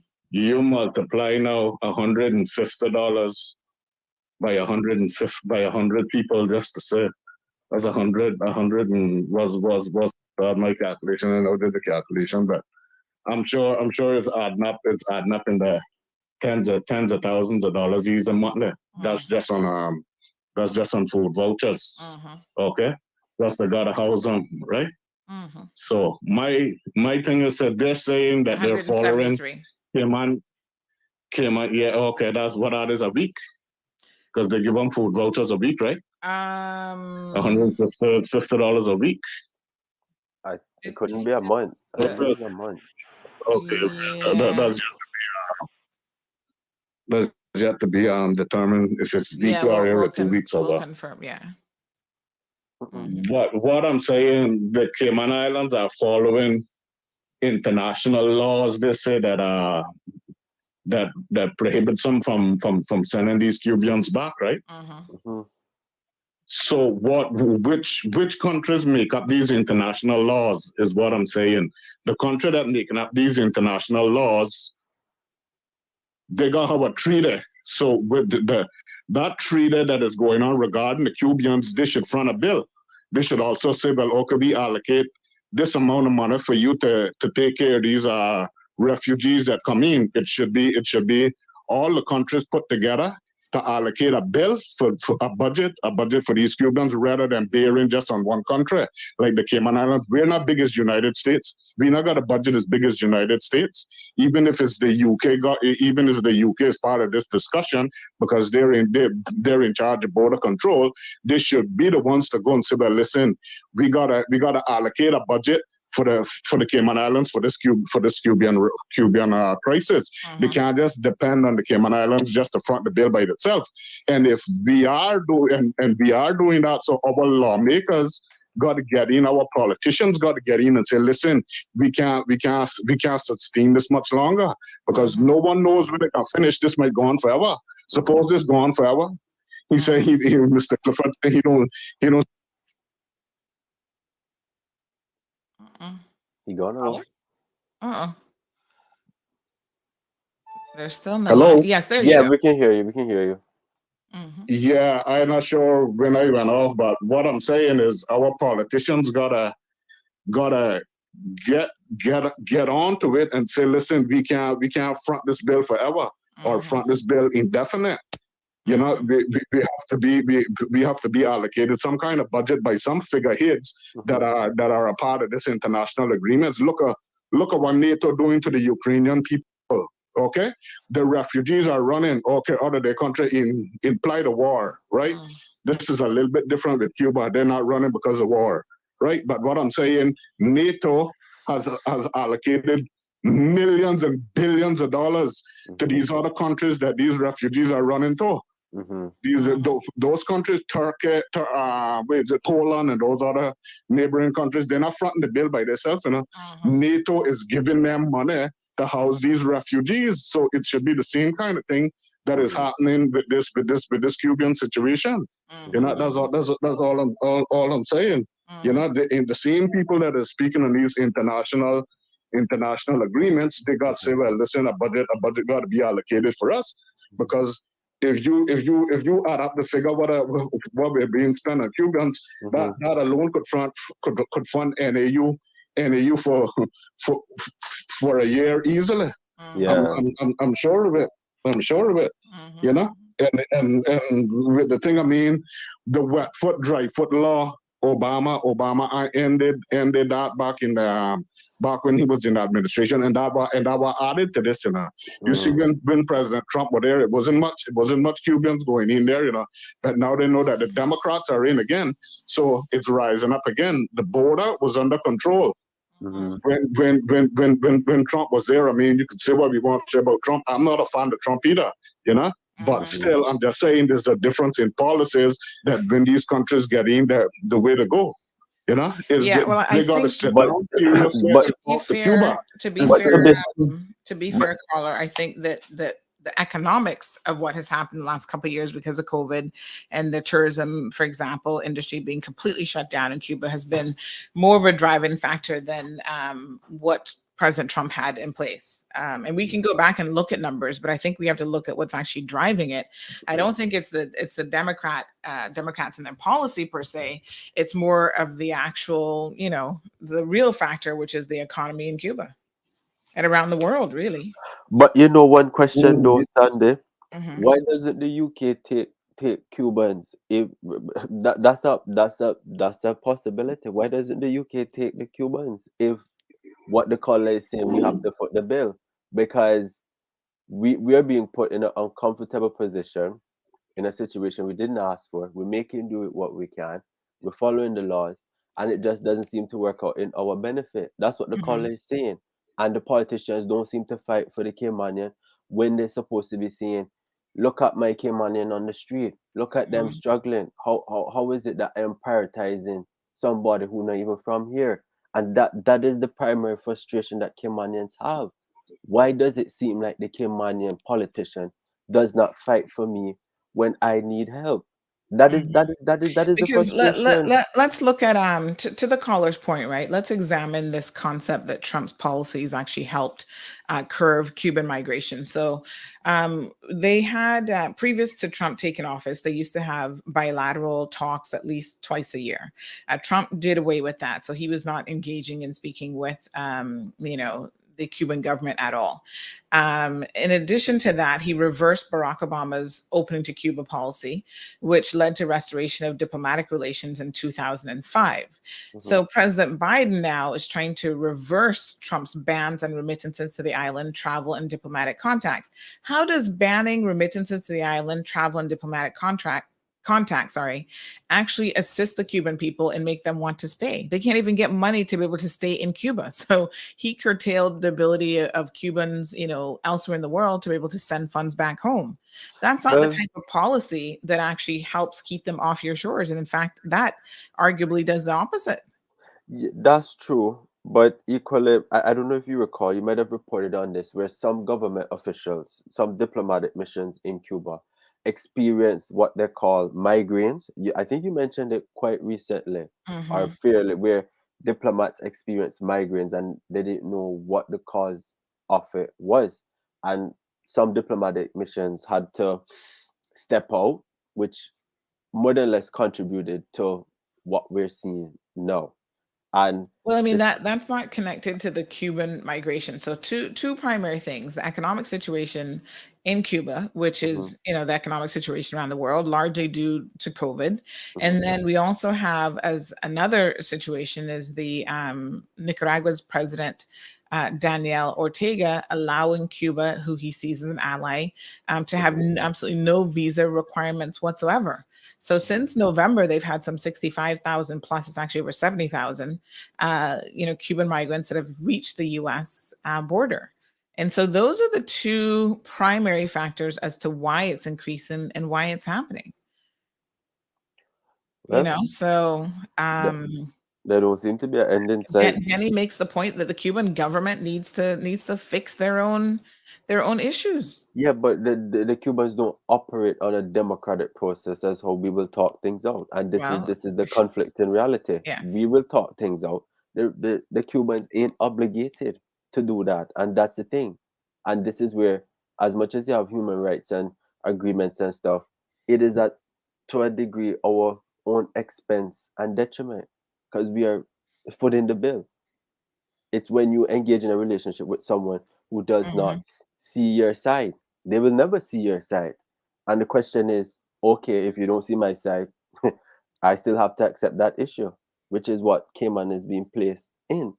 And well, I don't know if it's about seeing of sides. Let's go ahead and take a quick commercial break, folks. We'll be right back after these messages. At the HSA, we know that your time is a precious resource and want to help you spend it wisely. Avoid the wait and request your prescription refills through our website, WhatsApp, or by calling the pharmacy. Use our delivery service if you are vulnerable, elderly, or a civil servant, or pick them up the next day. Your secure health records are at your fingertips with our My HSA Patient Portal and Healthy Life app. Our 9 locations throughout all 3 islands make receiving quality care simple and convenient, because your time matters to us.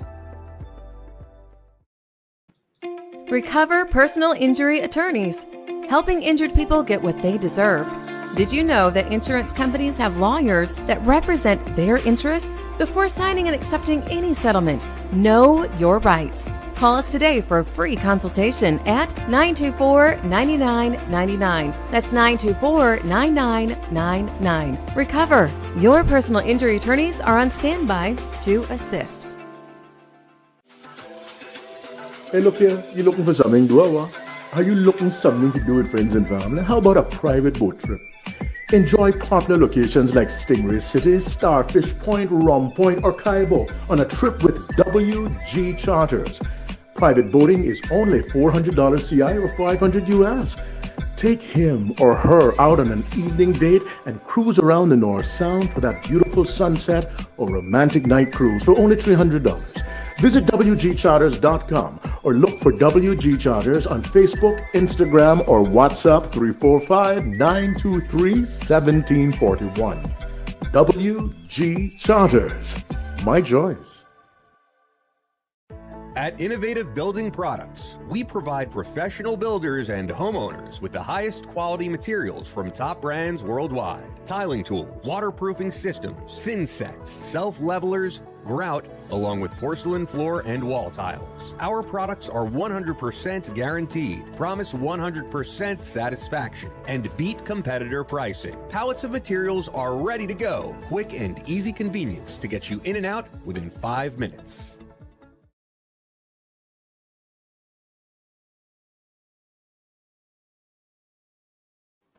All right, folks, welcome back to the program. Let's read a few more comments. Now, one interesting observation here is someone has actually made the comment that even when they're on work permit, speaking about Cubans, they have to return within 2 years to renew their visa. So even when they have left on a work permit situation, so they've left legally, they have to still go through this process with the Cuban government. So that's incredibly interesting. Yes, very interesting. So good morning. We have Vernita says thank you to the caller. Aliano says the topic about Caymanians that leave Cayman and move to England to live off of a handout system is besides the point. Okay, the point is if I can find life easier in England when they stay in my country as a Caymanian and suffer, as I don't think England would allow one to abuse the use. I don't know, Aliano. I mean, all countries are open to abuse potentially of, whatever their NAU equivalent is. And that certainly includes the UK. And to be fair, I don't know if most people know this, UK has been deporting Caribbean nationals quite a bit as well. I just made that point to say other countries are handling their own immigration issues. Yeah, those are oftentimes Jamaican nationals who have committed crimes or who've just been there, I suppose, illegally and eventually got caught, and they're subject to deportation And orders. I wonder the human rights that were really put in place for that. But I will just say, I won't throw stones at any glass houses, so I will just keep it at that. So Damien says, look at the end game. It's not about human rights. It's about power and money. Loved Lopez, good morning, and says, yes, and our Caymanians are struggling living hand to mouth, underpaid. It's so sad. And not every Caymanian that migration to the UK live off the government. You have some work 2 jobs to feed their family. Yeah, for sure. We're not saying everyone does it, but we're saying that there's still a growing number of people who are seeing this journey to the UK as such a positive thing. And I think someone also mentioned that a lot are coming back as well. They leave and they come back and they travel back and forth. And, they don't have any jobs there. So that's not the holy grail that people are trying to make it out to be. So Carol says the UK has enough boats going there with refugees from all over Europe and the Middle East. John says you can't even find milk in Cuba right now. Economics of the world. Yeah, very, very unfortunate. Of course, we know, I don't know if this is regular milk, but we know there's been a formula shortage, and it tends to hit poorer countries and poorer individuals so much harder. Good morning to Ms. Carroll. Ms. Carroll says the policy of the Biden administration is open borders that has resulted in over 2 million illegals pouring into the U.S. in just over a year. Is that not because of bad policy? He's just now changing the policy, though. So I'm not really sure that you can blame that. Like, literally, they just had talks in I think it was around the 23rd of last month. And I only remember this because I was in Miami at the time. It was big news. They were just having talks then. And so the policy changes are, it happened around April the 21st that they actually had these bilateral meetings, first time in 4 years. So what has been happening isn't a result of his policy changes, because the policy changes have not yet come down the pipeline. They're going to start, but hasn't started yet. So, I mean, I would think that the ability to get more money into the country would actually be a way to alleviate the need for people to leave. This is a very complex issue, and I'm going to try to see if I can find. Let me just try and see if I can find the interview from last month when they were actually looking at having these bilateral talks, because it's a very, very interesting conversation. It could be this one. 1 second.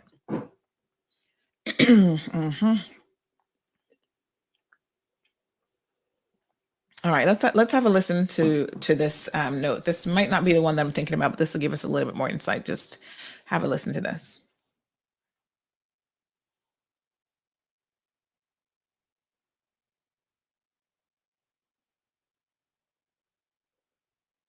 It's not playing.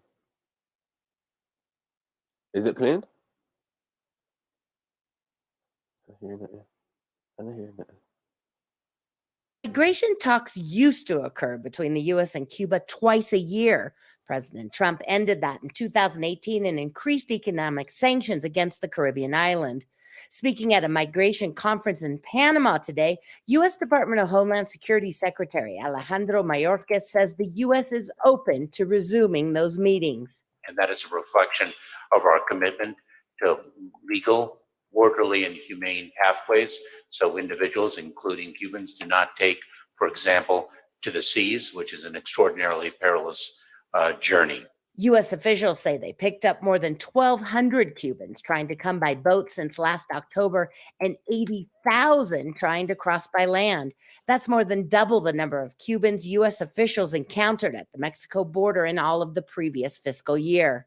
Secretary of State Anthony Blinken, who led the delegation to Panama, says countries must work together to tackle the record levels of people on the move in the hemisphere. They say more money must be invested back in migrants' homes so they don't have to leave in the first place. Cuba's deputy foreign minister, Josefina Vidal, told CNN in Havana yesterday that the U.S. may have that policy of investment and engagement with other countries, but not with Cuba.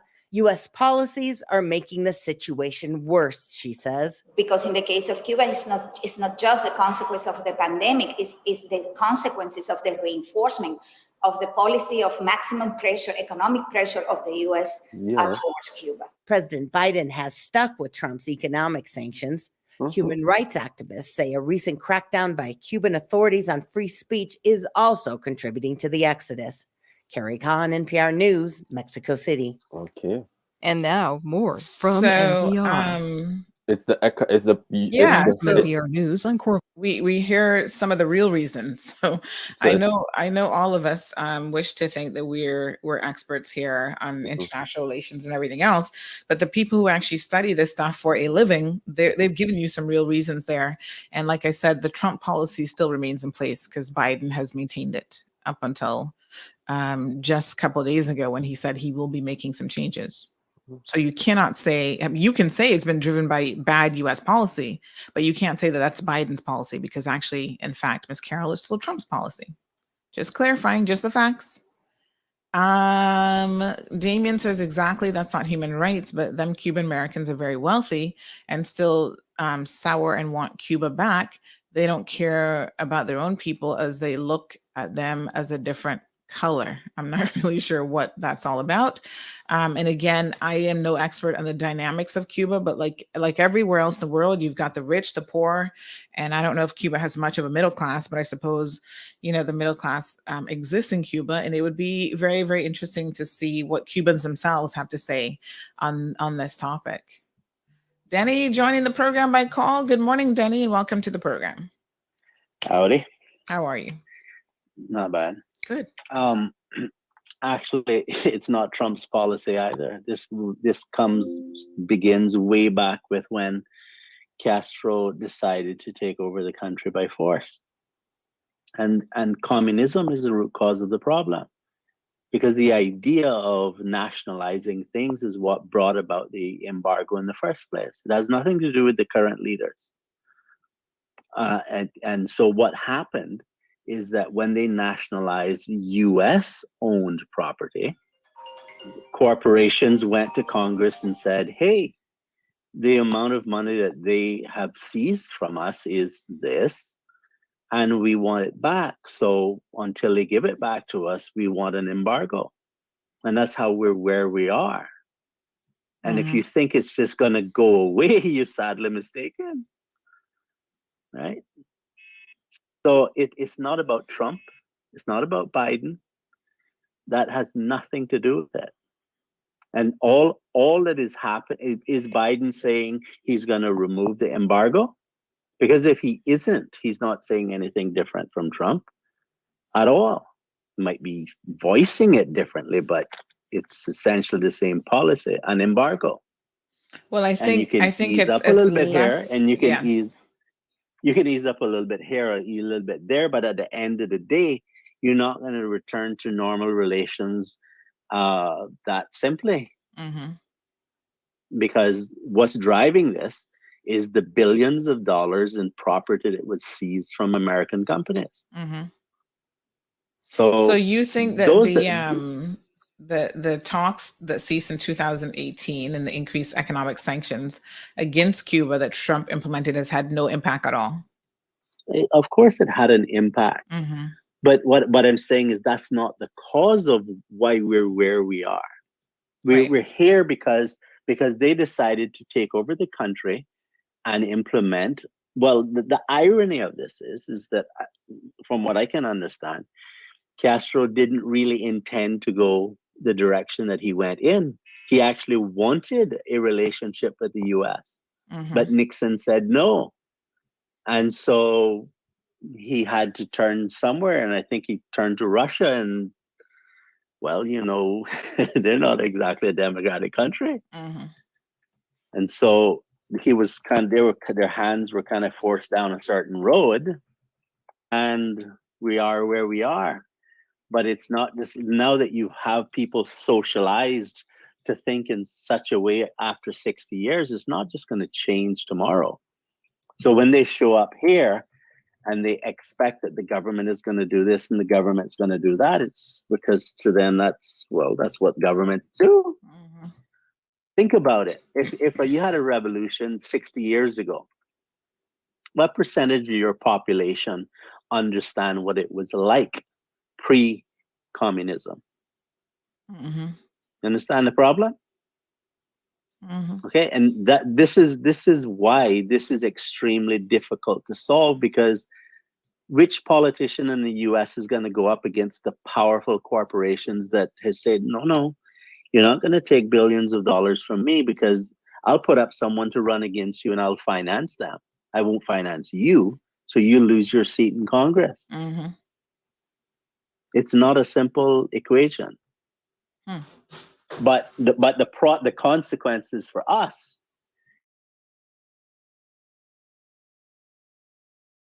way things work in Cuba, they run and burden other countries. I'm not saying that there isn't some legitimate cases in which people might be politically persecuted or whatever, but just to pick up and run because of economics, I think you should stay at home and fix your country. Because if everyone took that approach, okay, then every country would fall apart. The world would go into chaos. So I'm not sympathetic to the idea that people should just pick up and run, which is one of the reasons why I think civics, administrative law should be taught, the basics at least, in our high school. Because people need to understand the importance of being involved in the political system. It's not just there for politicians. It's about you understanding how you should interact with government and knowing what your rights are. I mean, look at you. You have a law degree. When you walk into an office and someone says to you, well, the process is like this, you can reason in your mind and say, well, that violates this principle, so that can't be right. And then you can question further instead of wasting 2 months of your time going down a rabbit hole that you should not have gone. So when we make decisions about what we'll do in our country, they have real consequences. And these economic consequences, unfortunately, comes from the fact that, people, they chose to go down a certain path that didn't work out quite the way they hoped that it would. But it just means they have to make another choice again. And they're going to have to fix the government, because what is currently there is unsustainable. What it's saying is that people don't want to live under those circumstances. I think what's really holding up the change in in Cuba is the elder population that have retired on the basis of the then promises, because it's hard for them now to change and to move forward on a different basis. But if you have someone who's 18 years old, they can work and they can save and they can live, they can move forward on a different basis that more in line with freedom. But the older population is stuck. And so there's this divide between the groups. And that's what's driving what you see today. So and look at how it is affecting us. Human Rights makes the comment that the embargo was due to all the properties that Fidel Castro expropriated from their owners, and the embargo will be lifted if two simple things are fulfilled. Number one, compensation to the owners for the property stolen by Castro, and second, that free elections be held in Cuba. Well, I could be wrong about this number, but for some reason, a number that comes to my mind is 11 billion. It's been a long time that I thought about these details, but I think that's the number that was being asked for. 11 billion to people who own land in Cuba. Yeah.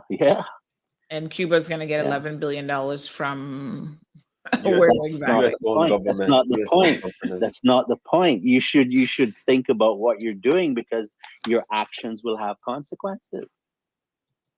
And when the rich corporations in the US go to their representatives and say, he stole this from me and I want to become compensated, that is going to be a headache. And that's what we're witnessing.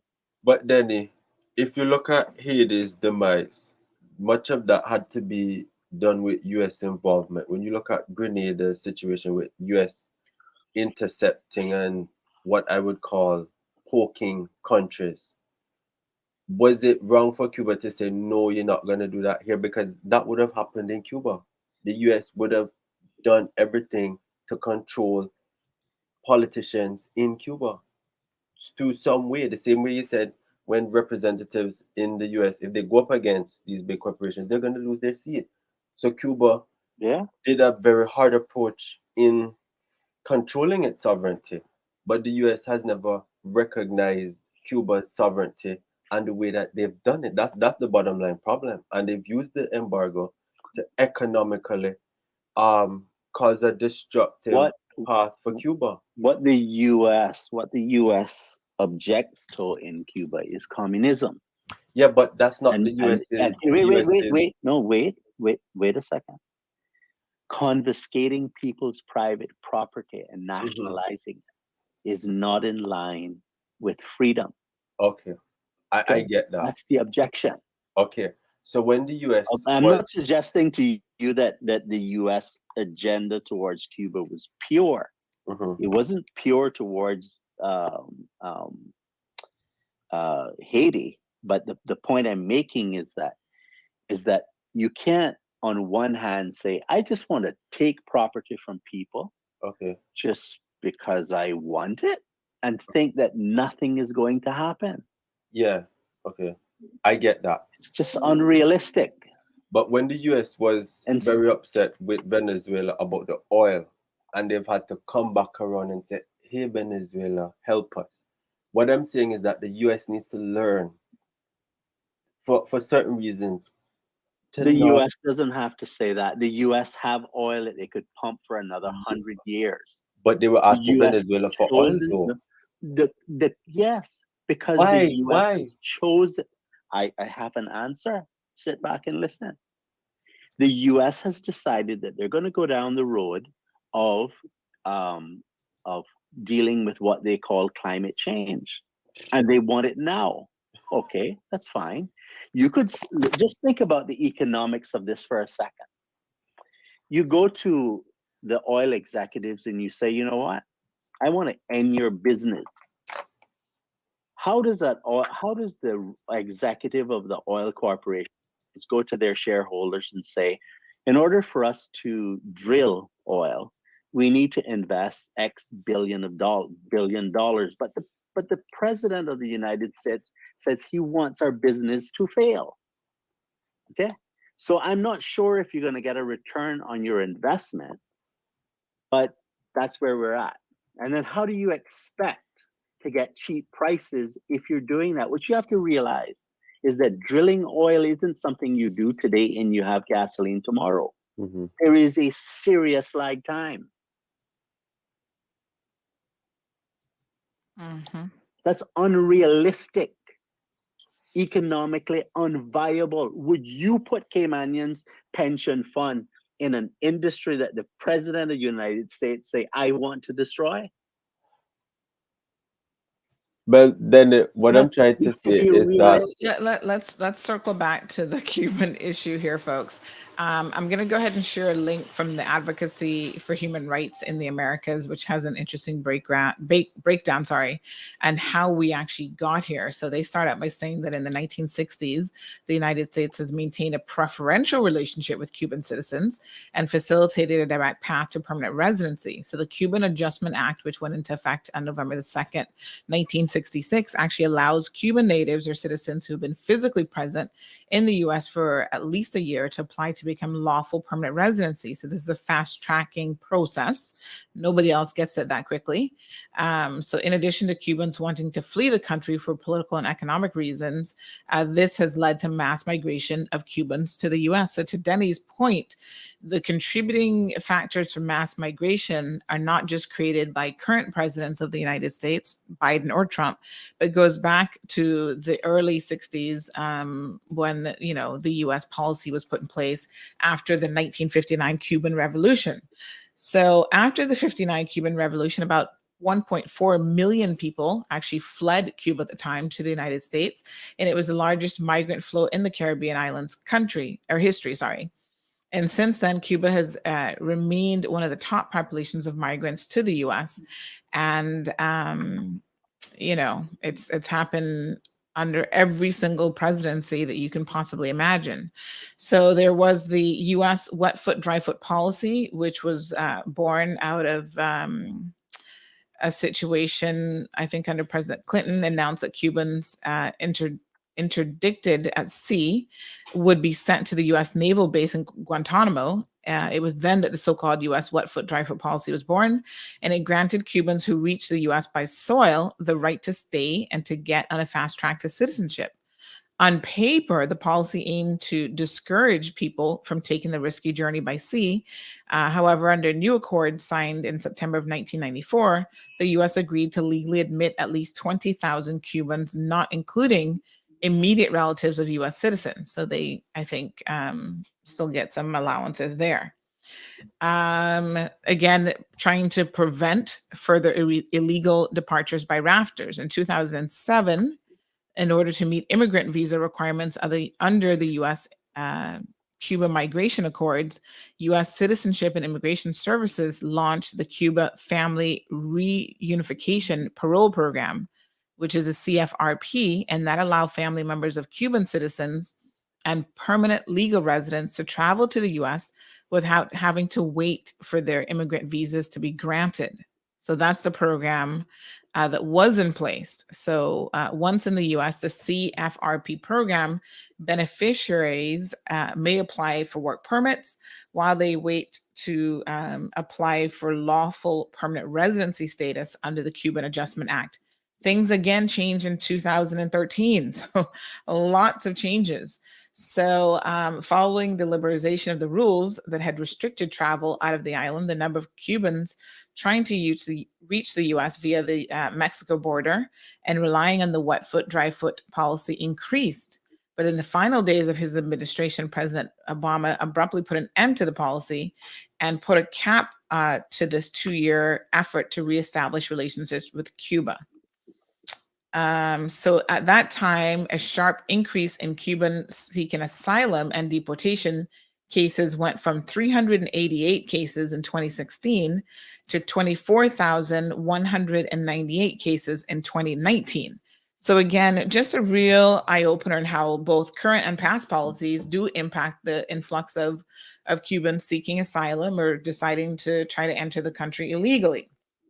So it goes on to say that the situation took a further downturn in 2017 when, under the Trump administration, the U.S. suspended visa processing at the embassy in Cuba indefinitely and halted all consular services in response to the Havana syndrome, which is what Jared was mentioning earlier. So this is a mysterious ailment allegedly affecting embassy staff and their relatives. So a preliminary report published by the CIA in February of 2022 found that most cases, were likely to have been caused by any foreign influence. Embassy closure continued to be a detriment to the tens of thousands of Cuban immigrants who continue to wait their visas to reunite with their families in the U.S. So another direct impact was under the Trump administration, the closure of the U.S. embassy. And towards the end of 2022, Biden reinstated the Remain in Mexico policy under court orders, which promptly restarted the return of the U.S. bound asylum seekers to Mexico to wait for resolution of their cases in the U.S. immigration court system. So it's a very long and lengthy history, but the point now is that, it's changing yet again. And this article, which I'll share the link for you guys to read, is really questioning how much governments are paying attention to the change, not governments, the U.S. government in particular, to the change in Cuban migration. What a mess. Those are peripheral issues. The embargo is put on for a specific reason. And the point that I'm trying to make is that hasn't changed. Unless Biden wants to say, I'm going to forget about the $11 billion that Americans say they are owed, and I'm going to abandon the embargo, he's maintaining the same policy. Mm-hmm. So you can call it whatever you want. And politicians are very good at dressing things up and presenting it in ways that people will swallow the hook. But make no mistake about it, you're still on the line. All right. Thank you. Take care. Human Rights says Cuba, Venezuela, Nicaragua, dictatorial regimes and systems, and the next country they want to corrupt with that system is Mexico. The world must condemn communism. Ms. Vernita says, right, Mr. Denny, stay home and fix on a country and all those we don't need that come here, and we Caymanians and expats have to pull together to make a decent community, islands, not government. So here's the thing I always find peculiar is when people see themselves in isolation. So the Cayman Islands a lot of people in the Cayman Islands think that we can isolate ourselves from the rest of the world, and policy decisions that we make both internally and, sometimes it impacts, our affairs abroad, has no impact on anyone else. I keep telling people, and I hope this sinks in at some point, that we are no longer the island that time forgot. As we traverse this world and we become more and more of a global citizen, we are impacted by so many things that happen elsewhere in the world.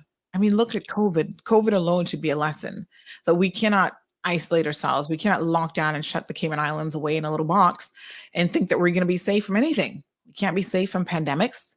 Monkeypox is next, folks. It has now reached the shores of Miami. It's in Broward County.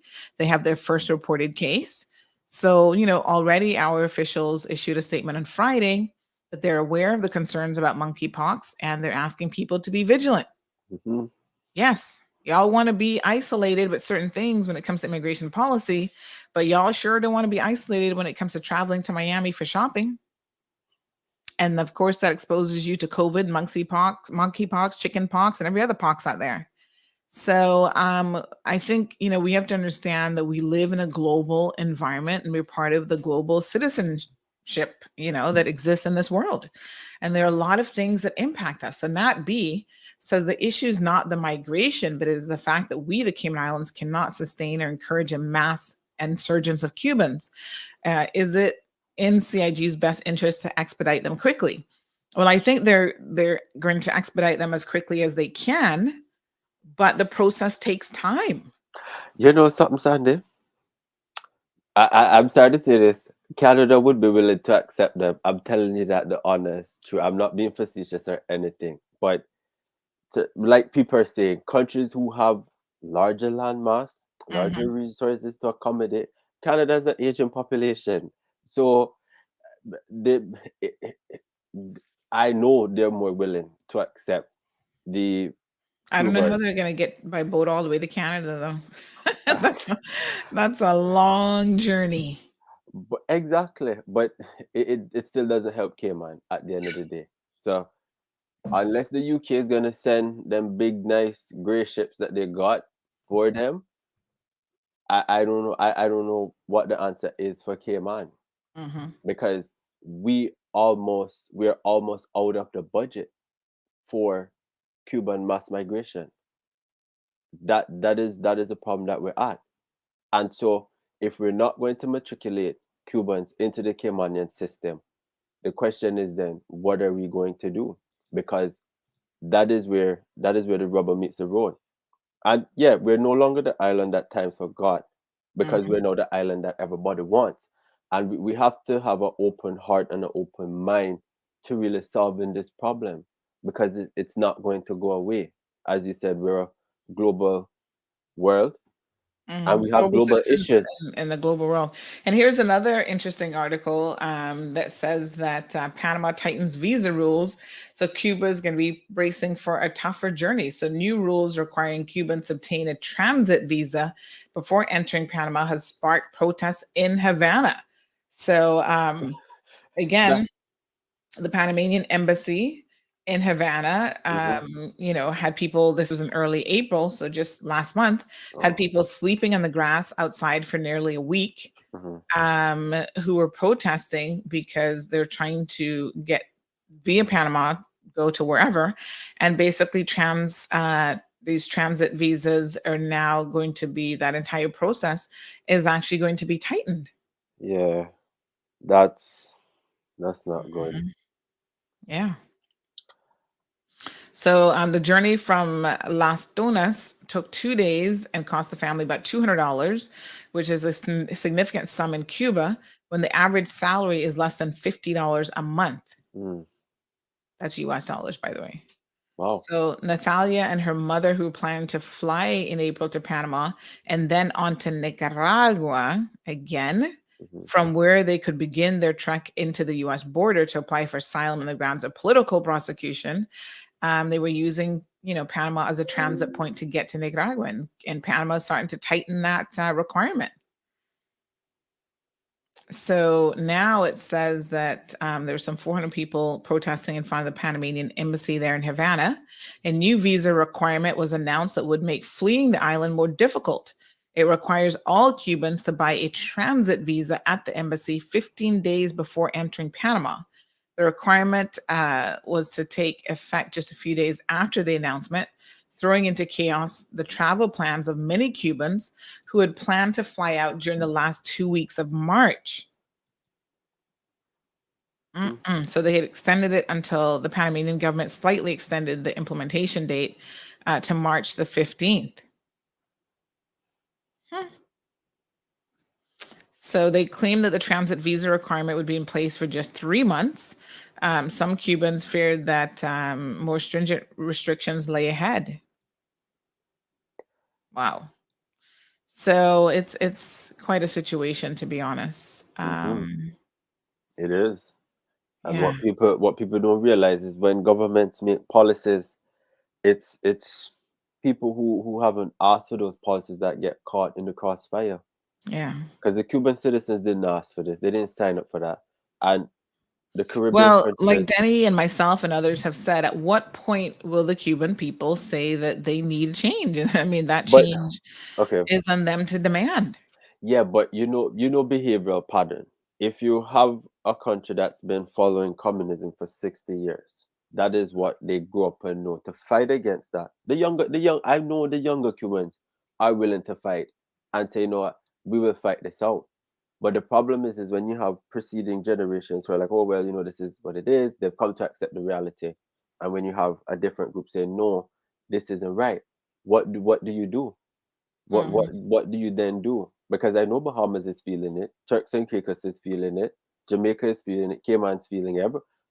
The countries that are closer to Cuba are the ones that are feeling it the most. And we are not getting the support from the United Nations when they should be. I don't know if they're advocating, sure they are, but we don't get that energy or support as how Ukraine is getting their support with like Danny mentioned, millions of dollars or whatever. Where is the support with these stringent policies that people want to adhere to? That's the problem, because the Caymanian budget ain't that big. All right, folks. So we continue to look at the migration situation here in the Cayman Islands as it relates to Cuban nationals. So far, they appear to be, our only concern, but I think it's probably just good common sense for us to look at other migration, policies and movements around the world. Again, check out this report, the World Migration Report, which says that only 3.6% of the world's population, which is 281 million migrants, are actually on the move. But the estimated number of international migrants has increased over the past 5 decades. So, people are moving more. So do check this report out. It has a wealth of information. And it says that high income countries, for example, always are the main source for remittances. But for decades, the US has constantly been the top remittance sending country with a total outflow of $68 billion in 2022, followed by the United Arab Emirates, Saudi Arabia, Switzerland, and then Germany. So maybe on tomorrow's program or the day after, we can spend a little bit more time delving into some of the details of this. Folks, we want to thank our listeners on Bobo 89.1 FM. You guys have a fantastic day, and we'll be right here tomorrow morning with another very, very super interesting segment of medical, it's actually Rundown Tuesdays here with Health City. Thank you for tuning in to another episode of The Cold Hard Truth on Bobo 89.1 FM. Cayman's #1 talk show is live weekdays from 7:30 a.m. Never miss an episode again. Watch anytime on CMR's Facebook and YouTube channels for the latest show episodes. Don't forget to follow us online on our social media channels and visit CaymanMarlRoad.com for all the latest news and community happenings.